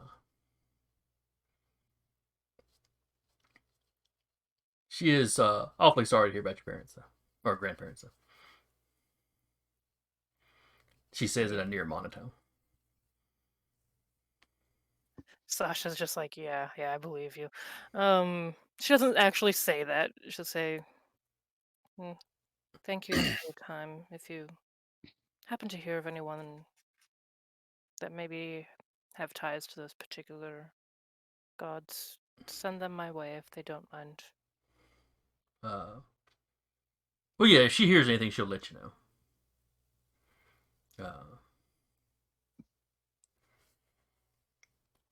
She does not like, she does have a little bit of emotion when she tells you she does not like when mortals get swept up.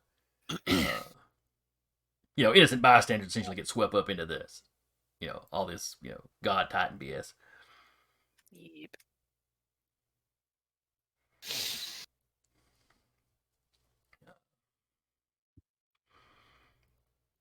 The next day, after you've done all this calling, though, you get a text from a number that you don't know.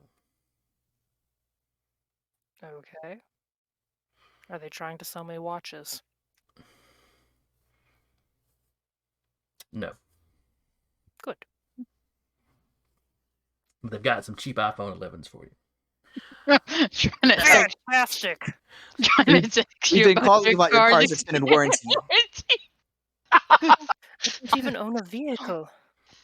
We're calling about your Hippocrocodog's extended warranty. Why is it that I can now hear her saying, like, "I'm sorry, you had the wrong number. Call Robert." Click. It's the only one that has a vehicle out of this. Just no. Basically, that's what I'm imagining. Is she's just like, calling you about your house's extended warranty. We're calling about your grandparents' extended. Oh no! You're the one that made the joke, not us. Hurt myself. Oh God. Just taking the time to hurt the soul. Mm-hmm. But what is the text? Now that we've gone on a tangent. Well, you have to go on a tangent. We were due for one. I was fixing to say, we've been doing good this entire run without a tangent. We had to get one in at some point. Mm-hmm. We were running out of time. We only had about an hour left. That's true. We had stayed relatively focused. Mm-hmm. And then you had to ruin it. It's what I do. We all do it. I put a deed reminder up. I had to, take us on a tangent. Mm-hmm. All right. That's your short term. Ooh, excuse me. My short term was to get us onto a tangent. Yes. That's your deed, though, not your character's deed. Eventually I get to level up. So you are now more experienced, Sarah. If only life worked like that. Oh God, it'd be so much easier. Okay, text.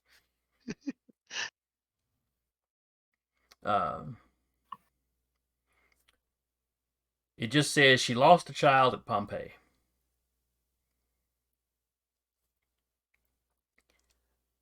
And then it's got a date.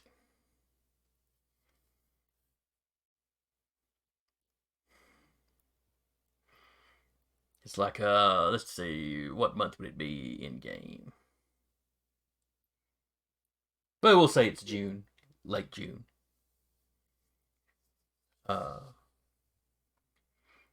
It's got a date in July, though the date is listed like, the year is listed like, 50 AD. You get I say a date. It's like a birth-death date. The birth date's in 50 AD, and the death date's in 79 AD. Yeah. Wow, 29 years. So, good and grown. Guy was good and grown when he died. Well, child, it doesn't specify there was a guy.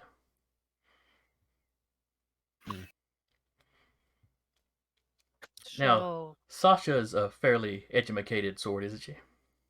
Yeah. She got that 4 in intellect, or she got that 4 in intellect. Does the date 79 AD mean anything to you? Well, she would know that's the eruption of Mount Vesuvius. All right. And the text specifically mentioned Pompeii. Yeah, she would have put that together and been like, okay, so they died in the eruption.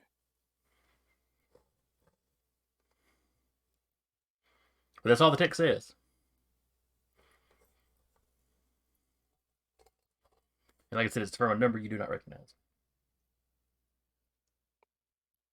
If she Google searches the number, does anything come up aside from like, this number is probably located in, this zip code or something? How good is your technical skills? I mean, she can Google a phone number. Well, yes. The number you Google does not come up as anything particular.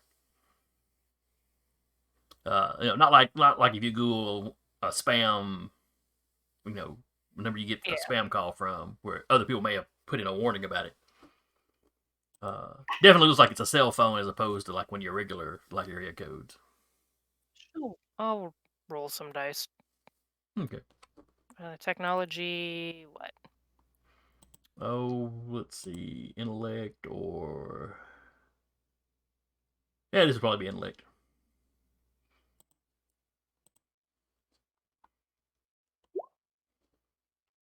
Two success, I'll take it.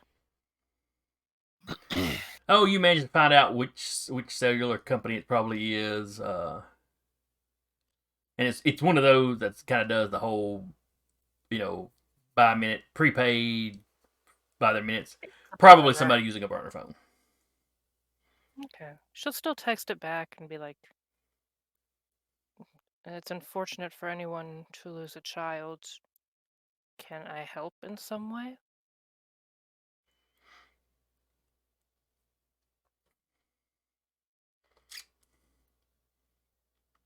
She visits him on his birthday.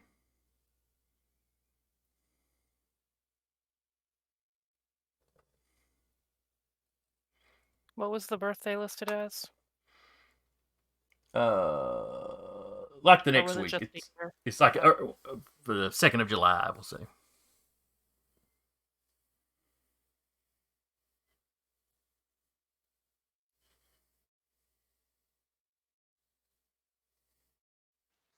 Did she visit the site of his death?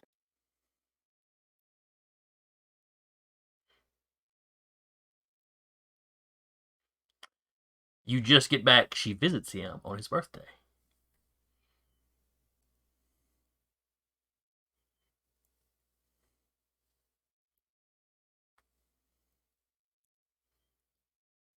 Would she know any gods or anything that might visit or like that have holidays around that time? Or like special days, like as far as calendar days for holidays and different possibly pantheons or religions, maybe?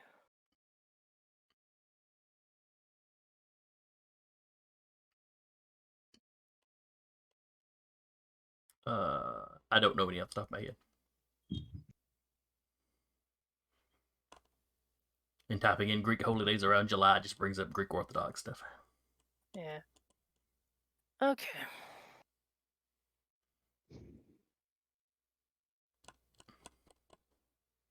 F it, she's gonna try calling them and just see what happens.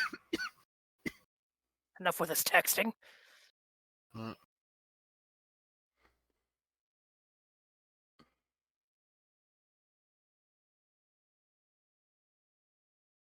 It just rings and goes to voicemail. The number you have dialed is completely ignoring you. Don't leave a voicemail. They will not call you back. Okay.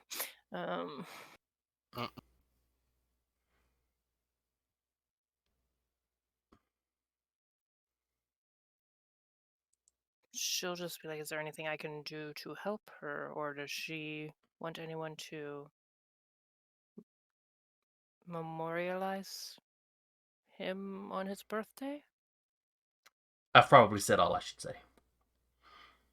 No, you can keep going. You don't get any responses from whoever this is after this. Okay.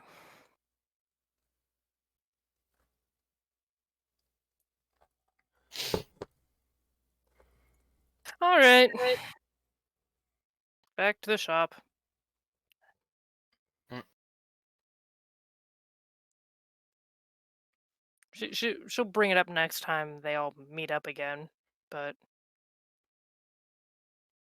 and she might ask Penelope if she knows any days, and probably do some Google researching and stuff about that date and about the birth date.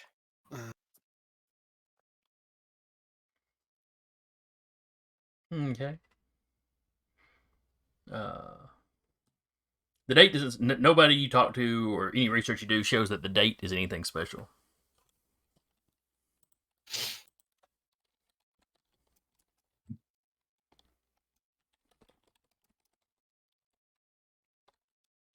Any deities associated with Pompeii? I mean, like specific deities.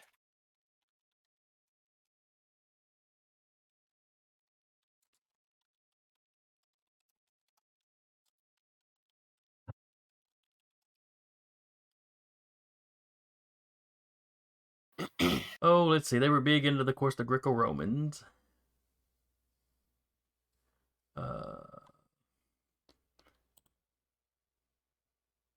Venus was the patron deity of the city. Much like Athena was of Athens, and I think Mars was of Sparta.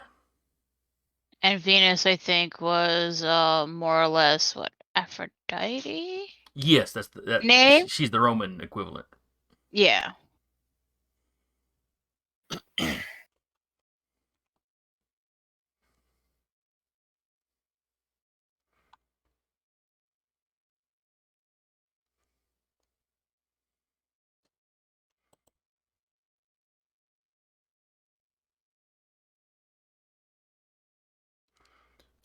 And, there were foreign cults in and around that time in the area too.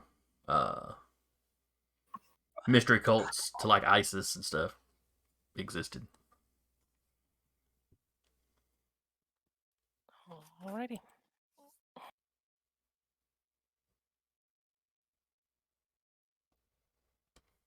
She is probably amazingly stumped, but if the group gets back together at some point, she'll bring it up. And if it gets close to that date without anything happening that possibly pushes them in that direction, she will look into booking a flight to that area. If we ever get back together and you bring it up, it's just like, why don't we just go now? Yeah, Jane's not taking any more classes this semester. I was being more active. She'd be like, because we all have our own problems. Yours Doesn't is our mean problem. we like they would argue, of course, with Sasha, but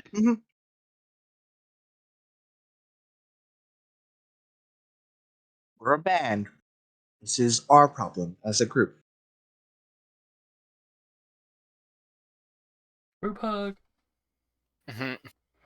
Sasha visibly growling like frickin' smoochums.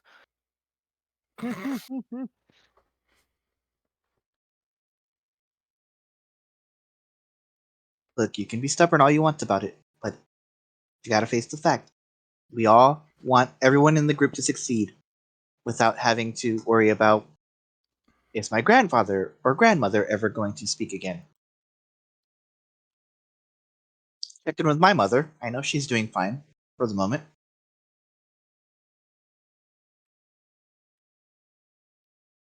She's like, kind of completely dances around the whole thing. It's like, what's going on with anything else we're supposed to be doing? So about that flight. I'm just kidding. I don't really have anything pressing. Mm-mm. I've already taken care of everything I need to.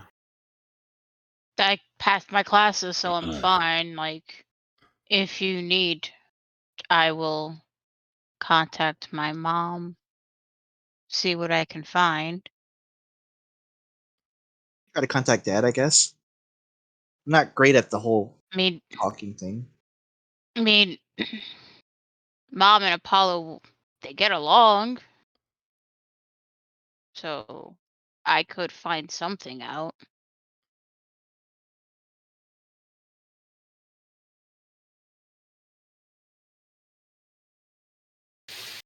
Hmm. So what are y'all planning to try? Gonna revolve back to you.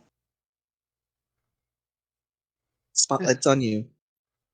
Sasha's just like, I don't want to be in charge of anything. You're not in charge. It's just your thing that we have to help. That's like partially me too. I'm like, I don't want to. Mhm. Somebody Uh, else's family have issues. Unfortunately, dear, yours is the current one on the block. Don't put that evil on me.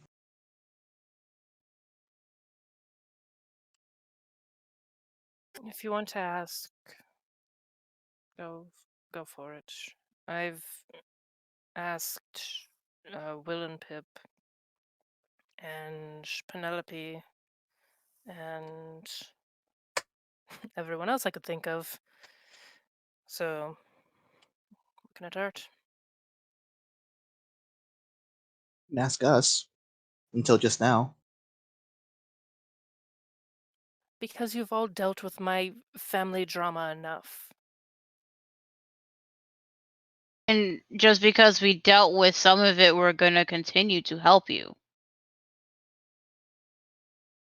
Again, we were there when your I- grandparents were stricken.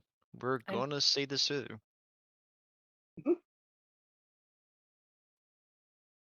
If you want to try your ideas, go ahead. Quick question: what time of day is it there, story guide?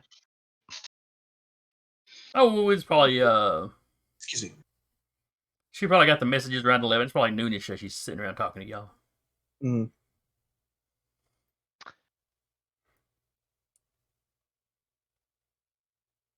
Robert would probably end up scratching his beard for a little bit and be like, I want to take a trip. I'll be right back. And Huh? he drives down to the Rubicon. Okay. It's the Don't lunch know. crowd, so very, very average people of the neighborhood kind of in there. Oh yeah, Lunch crowd at a bar. I about to say he goes up to the bar. He mainly tries to see if our two favorite host and hostess is around. Oh god. They are. Truthfully, you start to wonder if they're ever not here.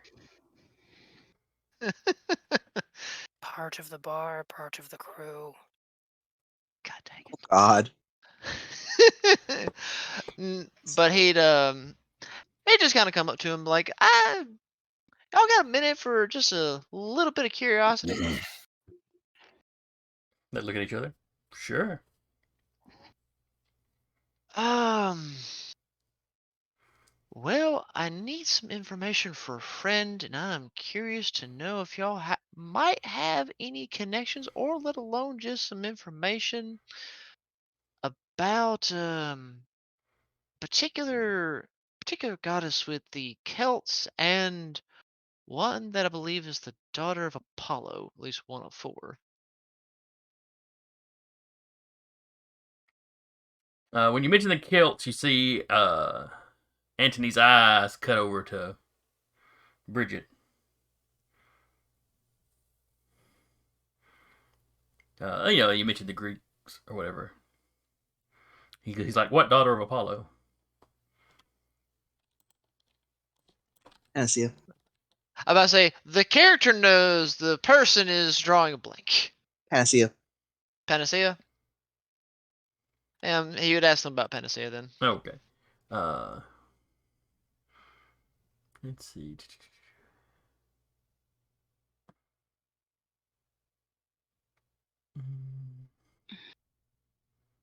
Yeah, they're like the granddaughter of Apollo.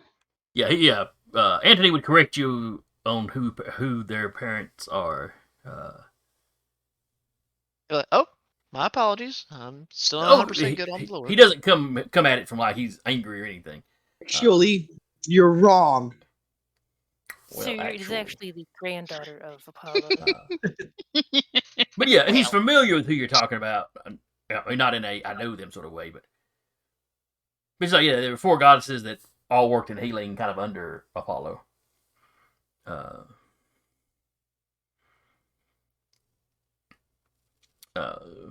What particularly did you need to know about her? Well, if anything, if it is possible, a way to get a hold of her would be fantastic. The gods can be difficult to contact. I mean, I understand some gods must be coaxed with, sacrifices in some shape or fashion. Sometimes a Scion can be running around doing deeds in their parents' name for years before their parents will contact them after the initial visitation. Of that, I have no doubt. He's like, I've seen my father 3 times in my entire life. Robert smiles like, to be fair, you got me at least by 1 so far. But yeah, that's just kind of need to get a hold of him. Reason being, a dear friend of ours' family members are not doing so well, and apparently by the means of which to cure them, we need to do a combination of Greek healing and Celtic healing, with hopefully them coming together on terms of how it won't have side effects. It's a combination of Greek healing and Celtic healing put together by the kami. Oh, Robert probably doesn't. But I said Robert probably doesn't know that last bit, but he knows he's got to at least get those 2 to come together.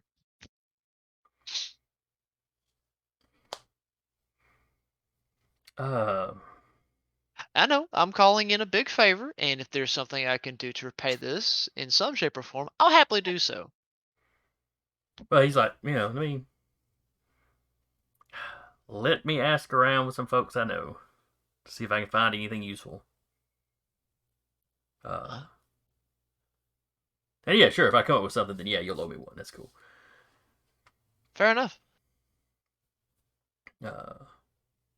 Bridget kind of looks at you. And who's the Celt that you need contact with? Coo. Bridget.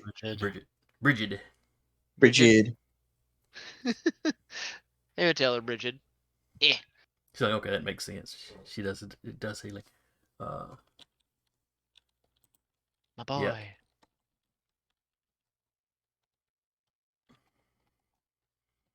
Yeah. But yeah, she basically says, yeah, I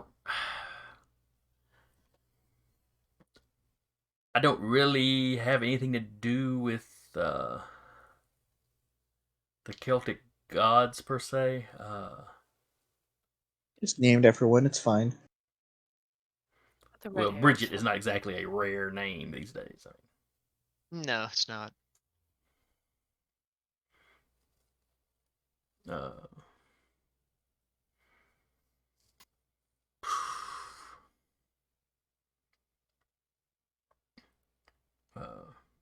Yeah, she's really searching her brain. She's like, I really don't know of any way I can help you. I mean, that is kind of where I come from, but I don't really deal with the gods. Anybody else you talk to that might have an inkling? Anything of that sort?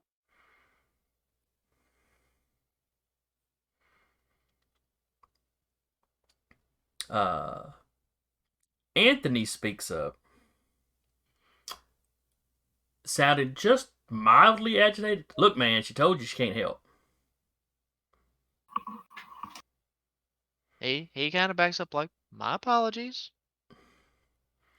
Again, just really want to help my friend out. That's all. And Bridget kind of puts her arm in his hand like, hey, calm down.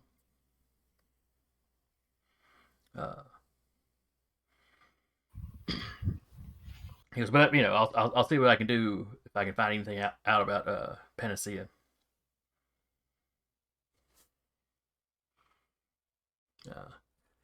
I don't know if I can get in touch with Dad. Maybe I can get in touch with my namesake though.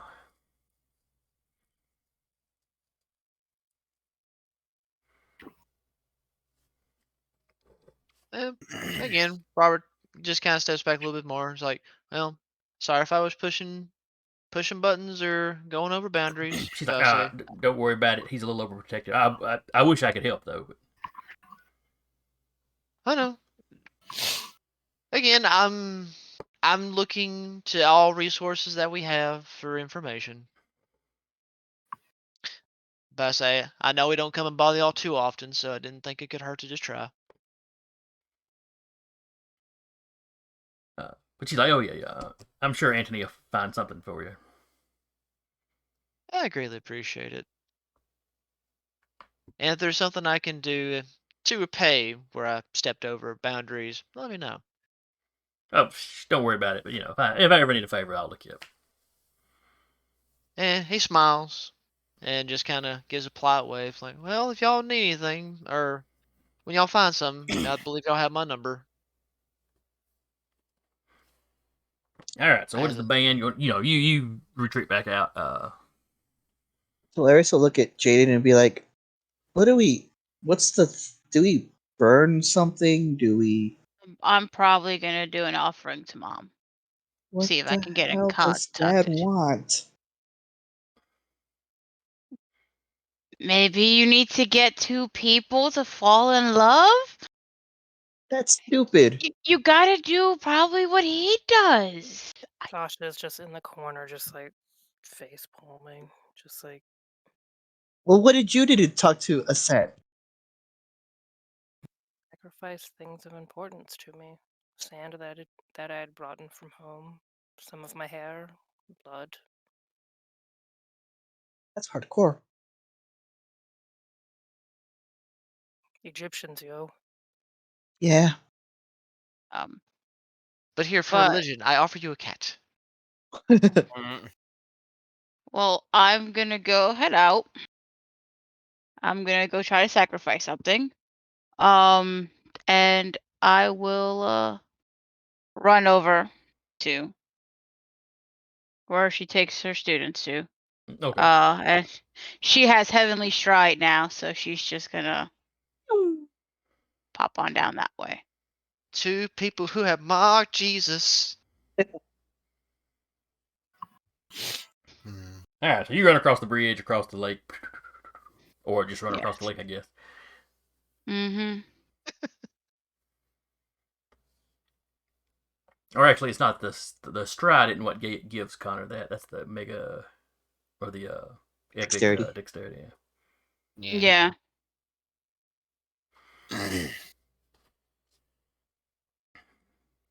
So yeah, you can get to those woods without any trouble. Do you go to the apple grove? Near the apple grove. Okay.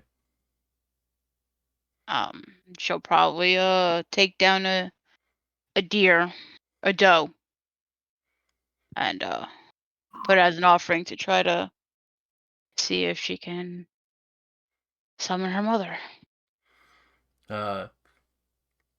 You perform this sacrifice. You wait for a little while.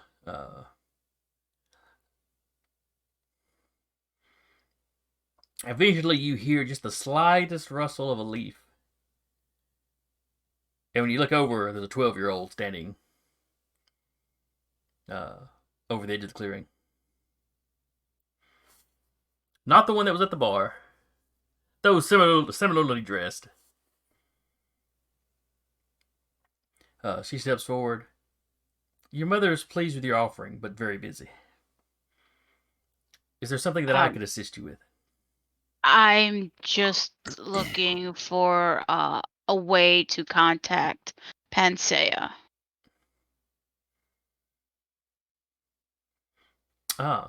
Yes, she does work with your mother's or does work with your uncle.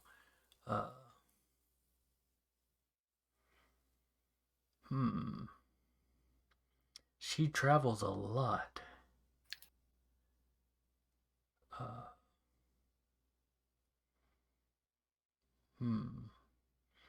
Are you sick? Is there some need that you have of her? One of my band members, her grandparents, they live, but they don't live. They're just going through the motions of life. That sounds like most mortals. One of Smith's people did something to her grandparents, and they're just kind of there. Oh, they were bespelled in some way. I see. Yes.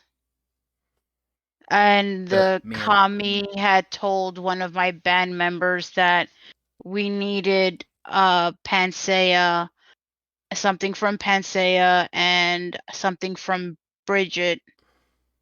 Combination of the two items, then it'll heal her grandparents.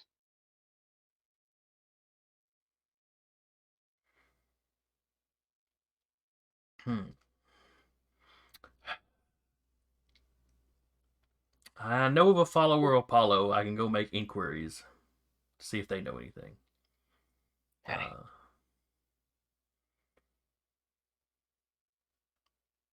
will. I will. I'll bring you my findings as soon as I can. And then, without further ado, she turns around and takes off back into the woods, pausing just long enough to take the sacrifice with her. And then it's quite strange to see a 12-year-old throw a deer over their shoulder and take off. Oh, and before she leaves, Jayden be like, I found this apple around here. It's the grove is different than before.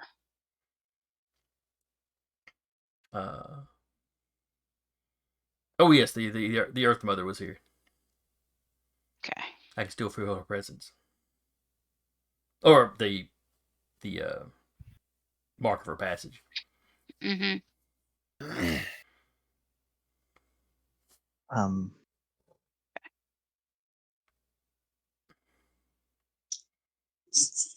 then Jayden will go and head back to where the group was. Okay.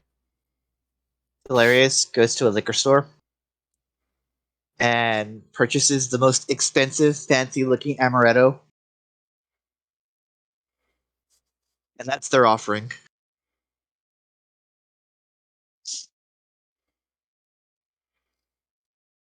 Where do you make your offering at? I mean, where do you leave it? In their apartment. They'll like not hastily because they're trying to get it over with, but like hastily that like I don't know how this shit works. They just like take a corner of their one of the kitchen islands and just like it's like temporary shrine. It's like covered with cheesecloth and it says for dad. Written in crayon. With a heart. The R is backwards. Pluck one of your little feathers and just put it right there on top as a little. Yeah. I'm just picturing the cheesecloth, and then he's got like a hand-drawn picture of like him and his dad, somewhere. It's like holding hands. A few hours pass, and you keep glancing in the kitchen, you don't see nothing. You keep glancing in the kitchen, you don't see nothing. Samuel, I swear to God, if you touch that, I will fight.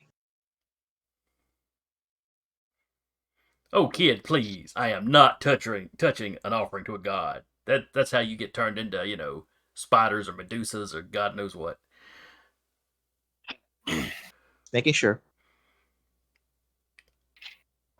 I like your dad. He's a friend and all. But he also holds a grudge. No worries. Not when there's a liquor store down the corner. That's where I got it from. You can just grab another bottle.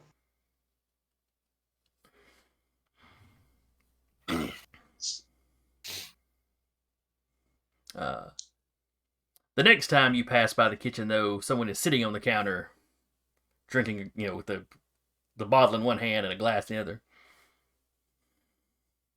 Help you? The woman turns and looks at you. You realize your kitchen is also covered in butterflies. Oh no. Oh fuck, bro. You gotta check that phone number before you call it. Really? This is the best you could do? And she literally just chunks the rest of the chunks the bottle over and it lands into your sink and you hear it break. Yeah. I don't know any of this stuff. I woke up one day and this showed up. They'll flap the. She Chicken kind meat. of walks behind you. Pathetic. Are we gonna have like a problem? Oh, there's a problem. What's the problem? Though maybe I should take it up with your hussy mother. Mom didn't do anything. She did You get an eye roll as she looks at you and just sort of stares at you. Oh, she did some stuff. Mom hasn't done anything in the last 27 years. Well, maybe not with my husband. Anyway, It's like, take it up with my father, not my mother. Oh, that's not how the Greek goddesses worked at all. no, it Oh, isn't. trust me, I know. I know. You know, war started because of this shit. You need to stop trying to bother my husband. My dad? If you must call him that. Look, I don't want to have to do these things any more than you want me to do these things, but I have to learn how to control this before anything happens. She takes a And sip. truthfully, I'm not looking for him. I just need someone who knows how to contact Panacea. She turns, looks down the hallway, and then just sort of screeches, "Samuel!" Brief, quietly, muffled by the door, you hear, "Oh, shit." But then he quickly Same, makes his bro, way to the same. door.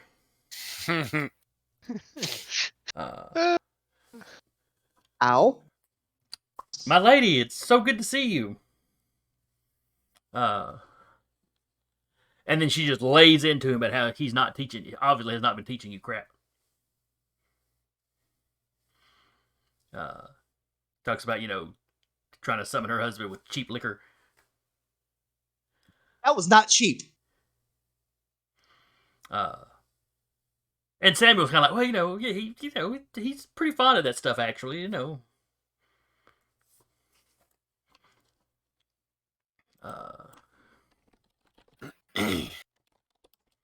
Just reads him the riot act in front of me. They're just like sitting there, just hands behind my back, kicking a rock or something. If only Samuel Jim is, was he doesn't look like he's scared of her, like she's going to do something to him, but he's definitely nervous about the situation. And as he's talking to her, he's slowly working his way around, like he's trying to get between the two of you. Slowly take a step back. Give the man his or half a man's his space. Mhm. But he's like, oh, he explains to her, I've been focusing on combat more than anything else.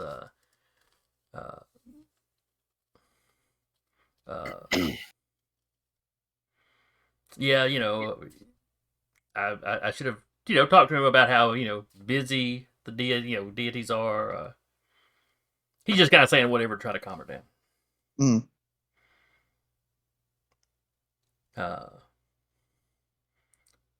As she gets angrier, the butterflies in your kitchen get more and more active. I mean, you're not sure what an agitated butterfly looks like, but you imagine that's what it looks like. And every time you look away and look back, there seems to be more of them.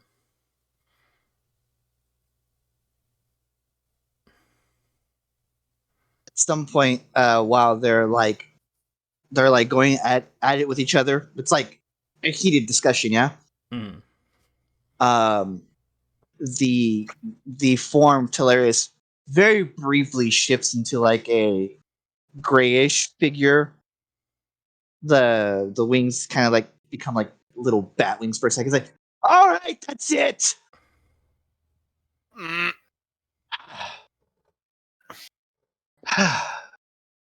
I won't call him anymore if that's what it is. If If that's all this is, then I just won't call him anymore. I'll figure this shit out on my own.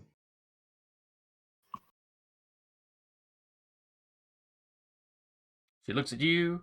Good. I'm glad we've settled that, and that she hands her glass to Samuel.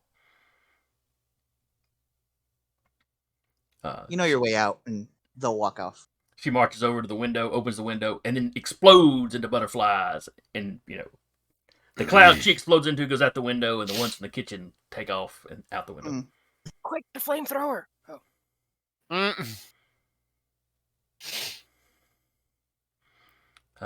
Samuel just kind of stands there for a minute. Walks over, shuts the window. Rinses the glass out. Well, that went a lot better than I thought it would. Whew. Not every day you get to yell at a god. Not every day you get to do that and survive. She's going to hold you to that, not calling you dad, though. That's fine. It's not like he called. It's not like he answered anyway. Well, she may have answered the phone for him, so to speak. Yeah,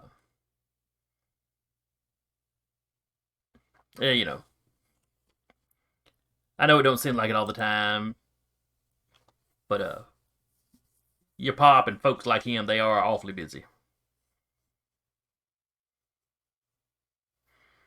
Busy to them is weird, and I'm still figuring that out.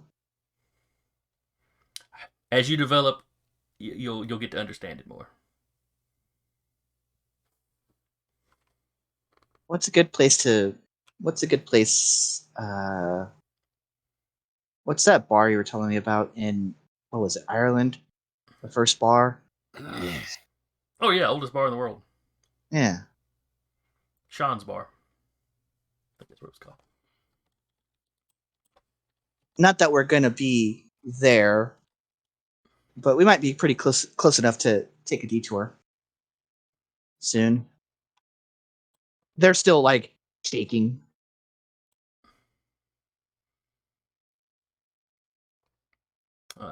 Oh yeah, I can get you the address. I'll get you a mug or something from there. That'd be great. Haven't been by there in ages. And he spends the rest of the day kind of being overly cheerful around you, like he's trying to cheer you back up. It'll eventually work. So the bat thing you did was kind of weird, there.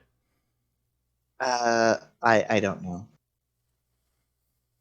Like, it wasn't just the bat wings. It was like their skin turned like bluish. They grew fangs, claws.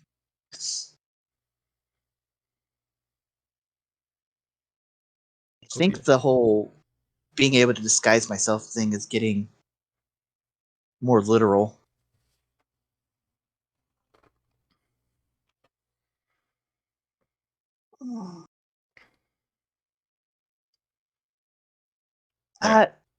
Sam, just real quick. Gods, they need people. Do they need people to believe in them, or do they just exist? Oh, they just exist. Some of the old ones, like Gaia, they existed way before people.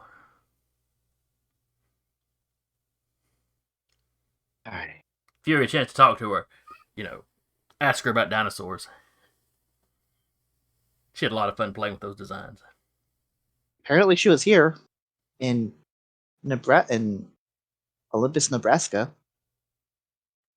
Really? Huh. Yeah, I mean, she can pop up anywhere. I wonder what's drawing her here. no idea. And there'll be a knock on Talereis' door. It's like a butterfly. Just. I'll open it. So how did it go? Were you able to talk to at least somebody that works for your father? Sort of. I don't know if she would appreciate me referring to that relationship as a working relationship.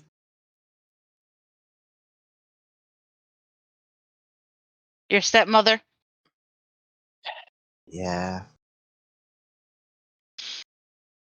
You can go look in the sink to see how good that went.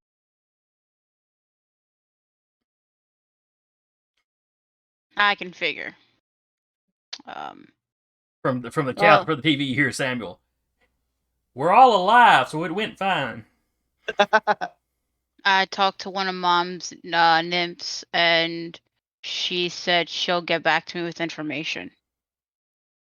I'm glad one of us had a successful venture. My mother's a forever virgin, so that's a perk to me. If I had like another deity as my parent, it might have went just as well as yours did. I had to promise not to try to contact Dan ever again.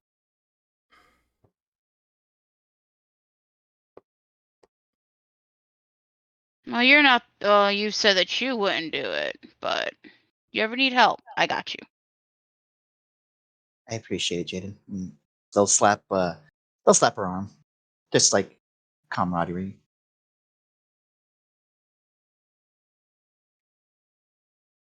I'm sure this has worked out in Stories of Gods a bunch of times. Where it's like, oh, you can't do it, but someone else can.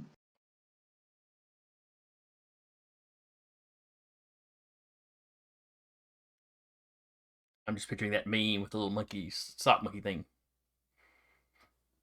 That's Samuel on the couch.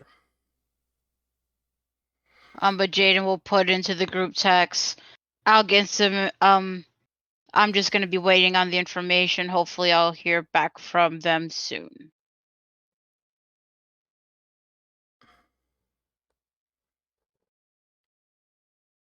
And in another day, she gets back with you. She just shows up at your apartment. A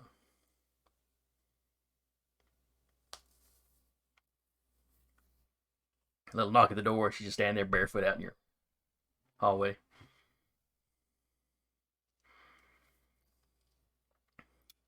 So, according to my contact, Panacea goes, well, not missing, but she takes some time off this time every year, around this time every year. My contact doesn't know what she does, but it's apparently a pretty regular thing. Just for a few days. Always at kind of the end of June, beginning of July. Okay. Thank you for that, and I will let my band know. Glad to be of service. Then after she leaves, she'll message the group. Panacea takes time off every year during this time. They don't know where she goes.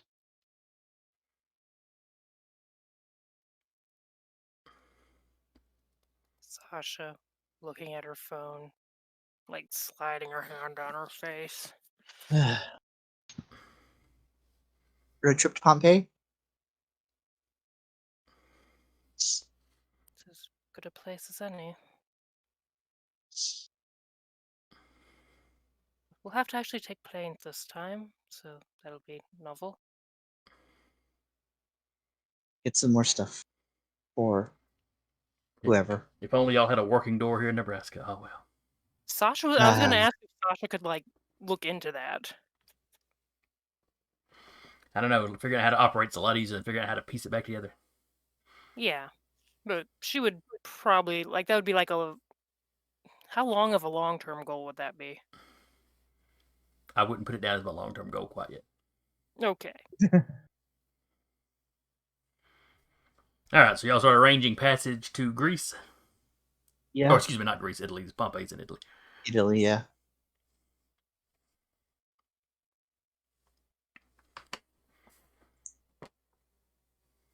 Well, plenty of flights to go to Italy. You have no trouble getting that. Suspiciously well. Is this our bandy trying to help Sasha's grandparents? I guess I could just take off that short-term deed because it's just not gonna happen. Forever. Hi, Scully. What you doing, gorgeous? Oh, something else that Talereis would do as we're out. They would get all the tickets and just like, okay, we'll get it. We'll set it. Do it just right, so we'll show up at the beginning of July.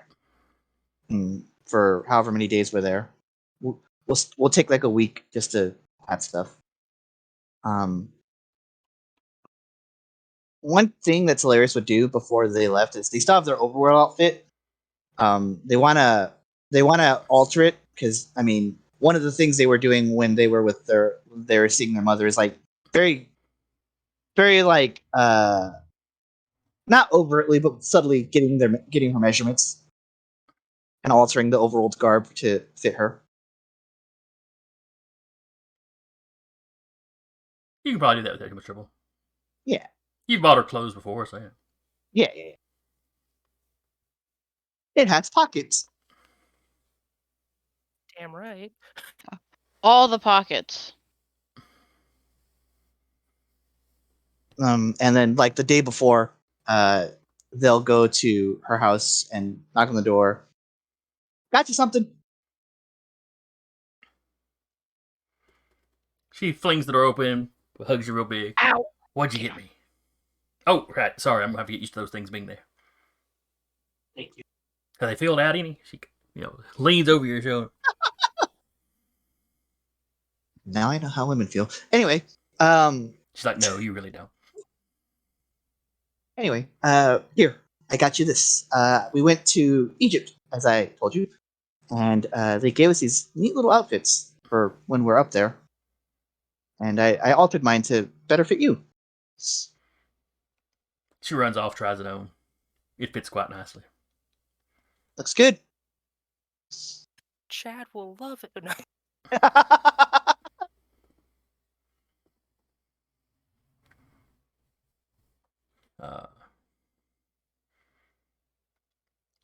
She starts pulling out, jewelry and other stuff she thinks will go along with it well. Yeah. Take your time with that, Mom. We're gonna be in Italy in the beginning of July. It's like, what's going on in Italy? We're trying to help one of our own in the band, and apparently something over there will do it because none of the Pantheon really wants to come this way. Is this going to be dangerous? Probably.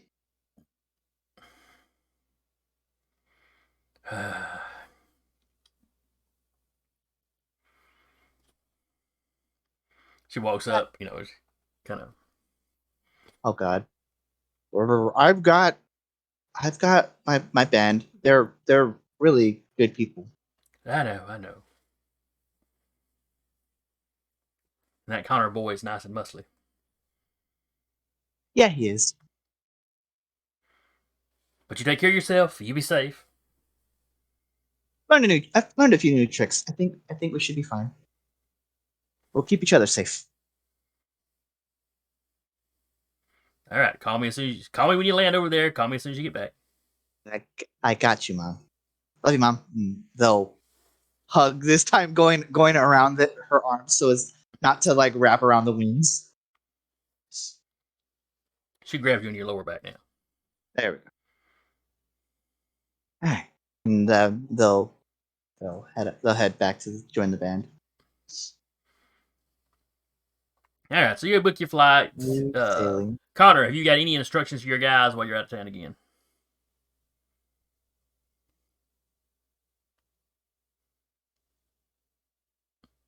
Can't see because you're not on video, but double check you are not muted. No, yeah, I was just waiting. I didn't want to be sitting there going while everyone was talking. Yeah. It was reenacted for us when it's his turn to talk. Basically, yeah.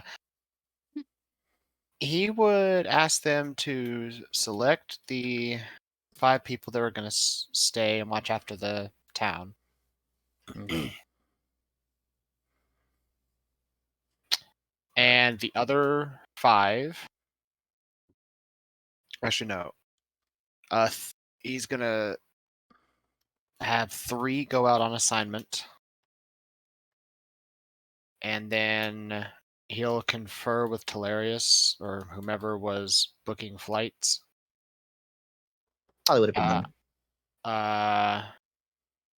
To get 2 more tickets, and Oh. the other 2 are going to be coming with him. Okay. Easy enough. Okay, so you're bringing 2 of your followers with you. Yes, because I want to be able to use them in case there's a fight. What's the chances of there being a fight? It's us, so 100%.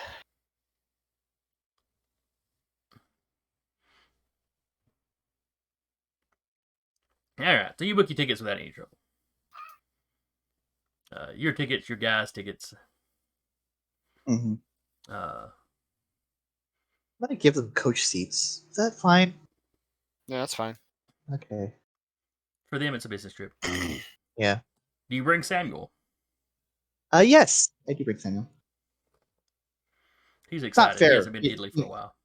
He missed the other one for reasons.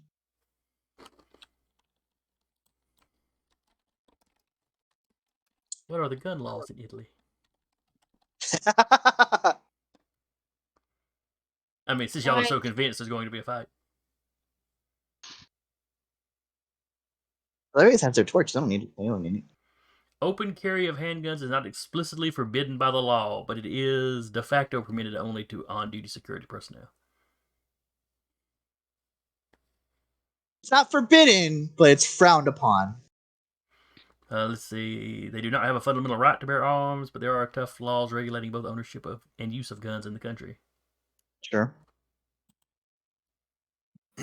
What about bows What about swords? and bows? I would imagine bows would kind of fall under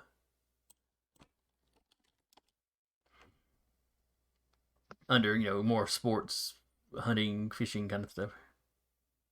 Swords is like dramatic reenactments. Sasha, yeah, totally gonna dramatically reenact something. And yeah, swords, as long as you're not waving them around, they're not going to do much about that. Yeah, she will have purchased like a long vest or coat explicitly for wearing when she's got the sword on her.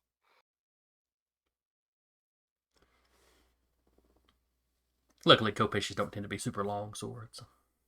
Yeah. Mm-hmm.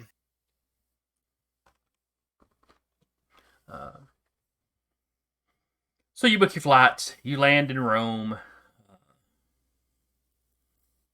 There's a bit of a drive getting down to the area of Pompeii. Did they ever build a city like by Pompeii? Not really, no. No, it's just out in its own little area. And Pompeii wasn't the only city that got taken out in that eruption. It was just a big one. Mm-hmm. Herculaneum also got taken out, and one or two more. It's more that is there like any sense of modernity in the area? I don't think so. Not directly around it. Right. They've uncovered a lot of it. And there's a lot of people there all the time, of course. Sure. But y'all are traveling. You've rented cars. You're driving. I'm not sure on which side of the road. The correct side. Yes, that's the good way to put it. The correct side of the road.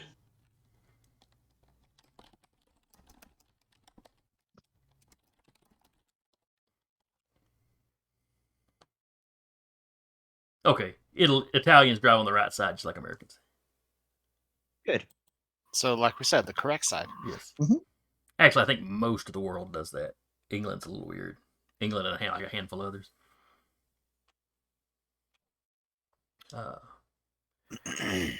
You're about an hour away from the site. When you hear there's an odd noise, and then one of your tires just kind of thump, thump, thump, thump, thump, thump, thump. Oh, that's lovely. Flat much? Yeah, not like it gradually went down, like it just blew out. It car jerks a little bit, but you don't know. Whoever's driving doesn't have any trouble. Who is driving? Robert probably. The only one with the license. I thought Jayden had gotten a car. She has a license because she drives the van. Oh, that's right. Sasha has a license. She just doesn't have a vehicle. Exactly. Gotcha.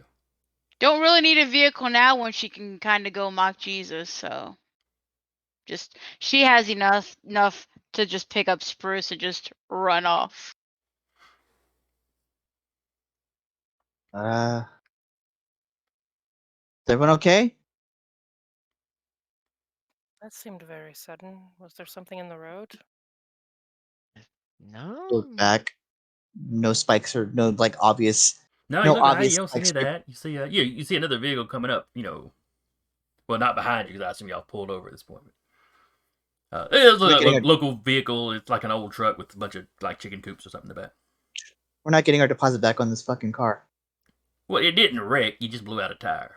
It's not a big deal. Yeah, we should have gotten at least roadside We had assistance with insurance it. on We change a tire. I mean, I assume Robert can just like use his finger to just like screw out the bolts or whatever to get the tire out. Well, he just reached out and he doesn't screw them though, like real casual. Yeah, just Man, Is there a spare tire in the trunk of the car I'll check. or whatever vehicle we're using right now? Yeah, you've got one. You've got one of the little donut spares. Yeah, just use that for now. It's fine. Yeah, Robert takes his time, pops everything As off. y'all are getting out, the pops old tires. truck that y'all saw, it slows down as it passes. There's a fella in the driver's seat, spouts off something in Italian. Do any of y'all speak Italian? And I'm checking the snack. Not fluently. Yeah, don't you have that one liminal knack? Experienced traveler. When you travel to a new place, no matter how remote, you quickly pick up social mores and behaviors along with enough language to get by. Okay. +1 enhancement to any applicable roles to blend into the culture. Okay. He's just asking if y'all are all right. Talereis even without that would have just put their thumb up. Just enough points to the tire, and then the spare does his thumbs up. He kind of waves. Somewhere in Italy, doing your thumb up is like flipping the bird, and I don't remember where it is. Let's hope it's not here. It's If it's this Right. area, Sasha would know because she would know the social, like, things Right. for that knack, so she would not do it. You if make it whatever is the equivalent of a thumbs up. Yeah. okay.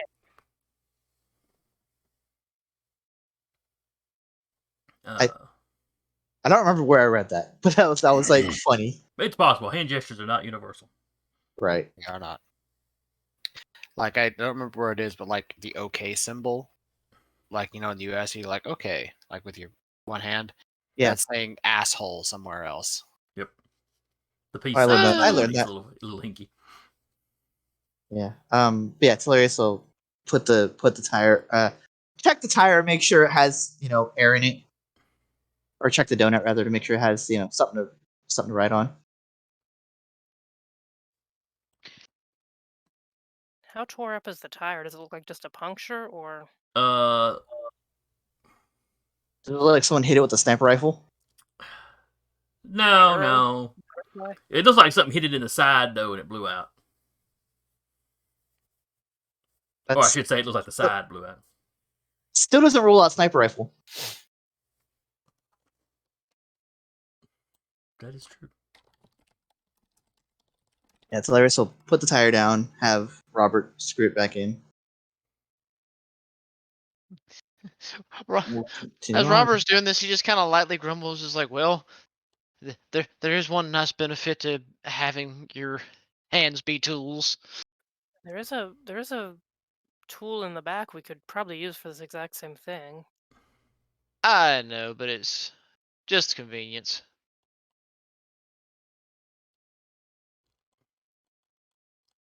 I have something cursed that I'll share with you all after session. Hey. But anyway, I assume we continue on. Then the other Well, y'all start changing the tire. And you're kind of in, there's kind of a hilly area leading up to Mount Vesuvius, of course. You hear a roar from over the hill, road, your truck, or your vehicle, rather, and like a little hill. Mm-hmm. You hear some sort of roar from the other side of the hill. animal roar or like nature roar. Sounds remarkably like a lion. That tracks. As Robert's driving, he's gonna be like, "Please tell me that didn't sound like what I think it No, did." this is while y'all are changing the tire. Oh, even better. You've got like 3 of the lug nuts off. Roar. Ah, crap. All right, hold on. Gentlemen, and Connor will gesture to the other two as he pulls the staff out, twirls it, extends it. They both go for their handguns because, the really fancy stuff, ARs or whatever, that you'd have had trouble getting in the country. Yeah. But they've got pistols because yeah. they're registered as security personnel, so that's easily allowed. Mm.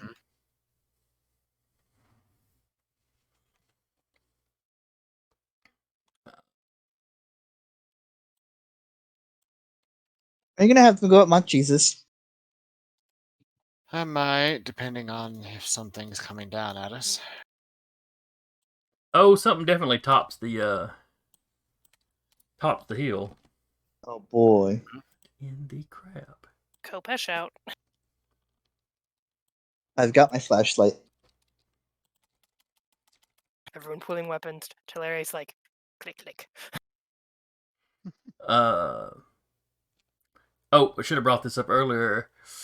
Did you try to finagle to bring the animals? Well, yeah. Yeah, Sure. there's nobody to watch them.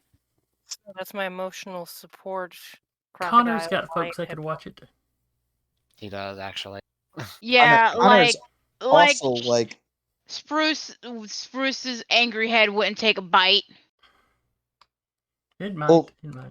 Connor also being like the divine authority can just like wave through the red tape that it for like packing animals.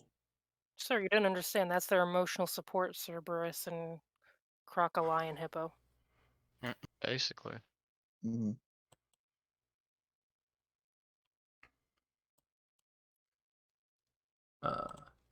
But yeah, you hear the roar. All y'all turn, look. Everybody's getting their weapons out. The first thing you see top the hill is a goat's head. No. Oh, great. I Are you throwing a chimera at us? Yes. Maybe. Okay. just maybe, Just or is it maybe. just a very liony goat? No, it's It's a probably really a little tiny more. Another lion head crests. It's a Well, goat the with a goat- lion wool. Then you see kind of a snake come up, and then the lion's head. You see, at this point, you see Robert have his pistol. He's done spun the chamber. He's like, "Welp, we're about to have a fun time, aren't we?" Only if it Like attacks it. first.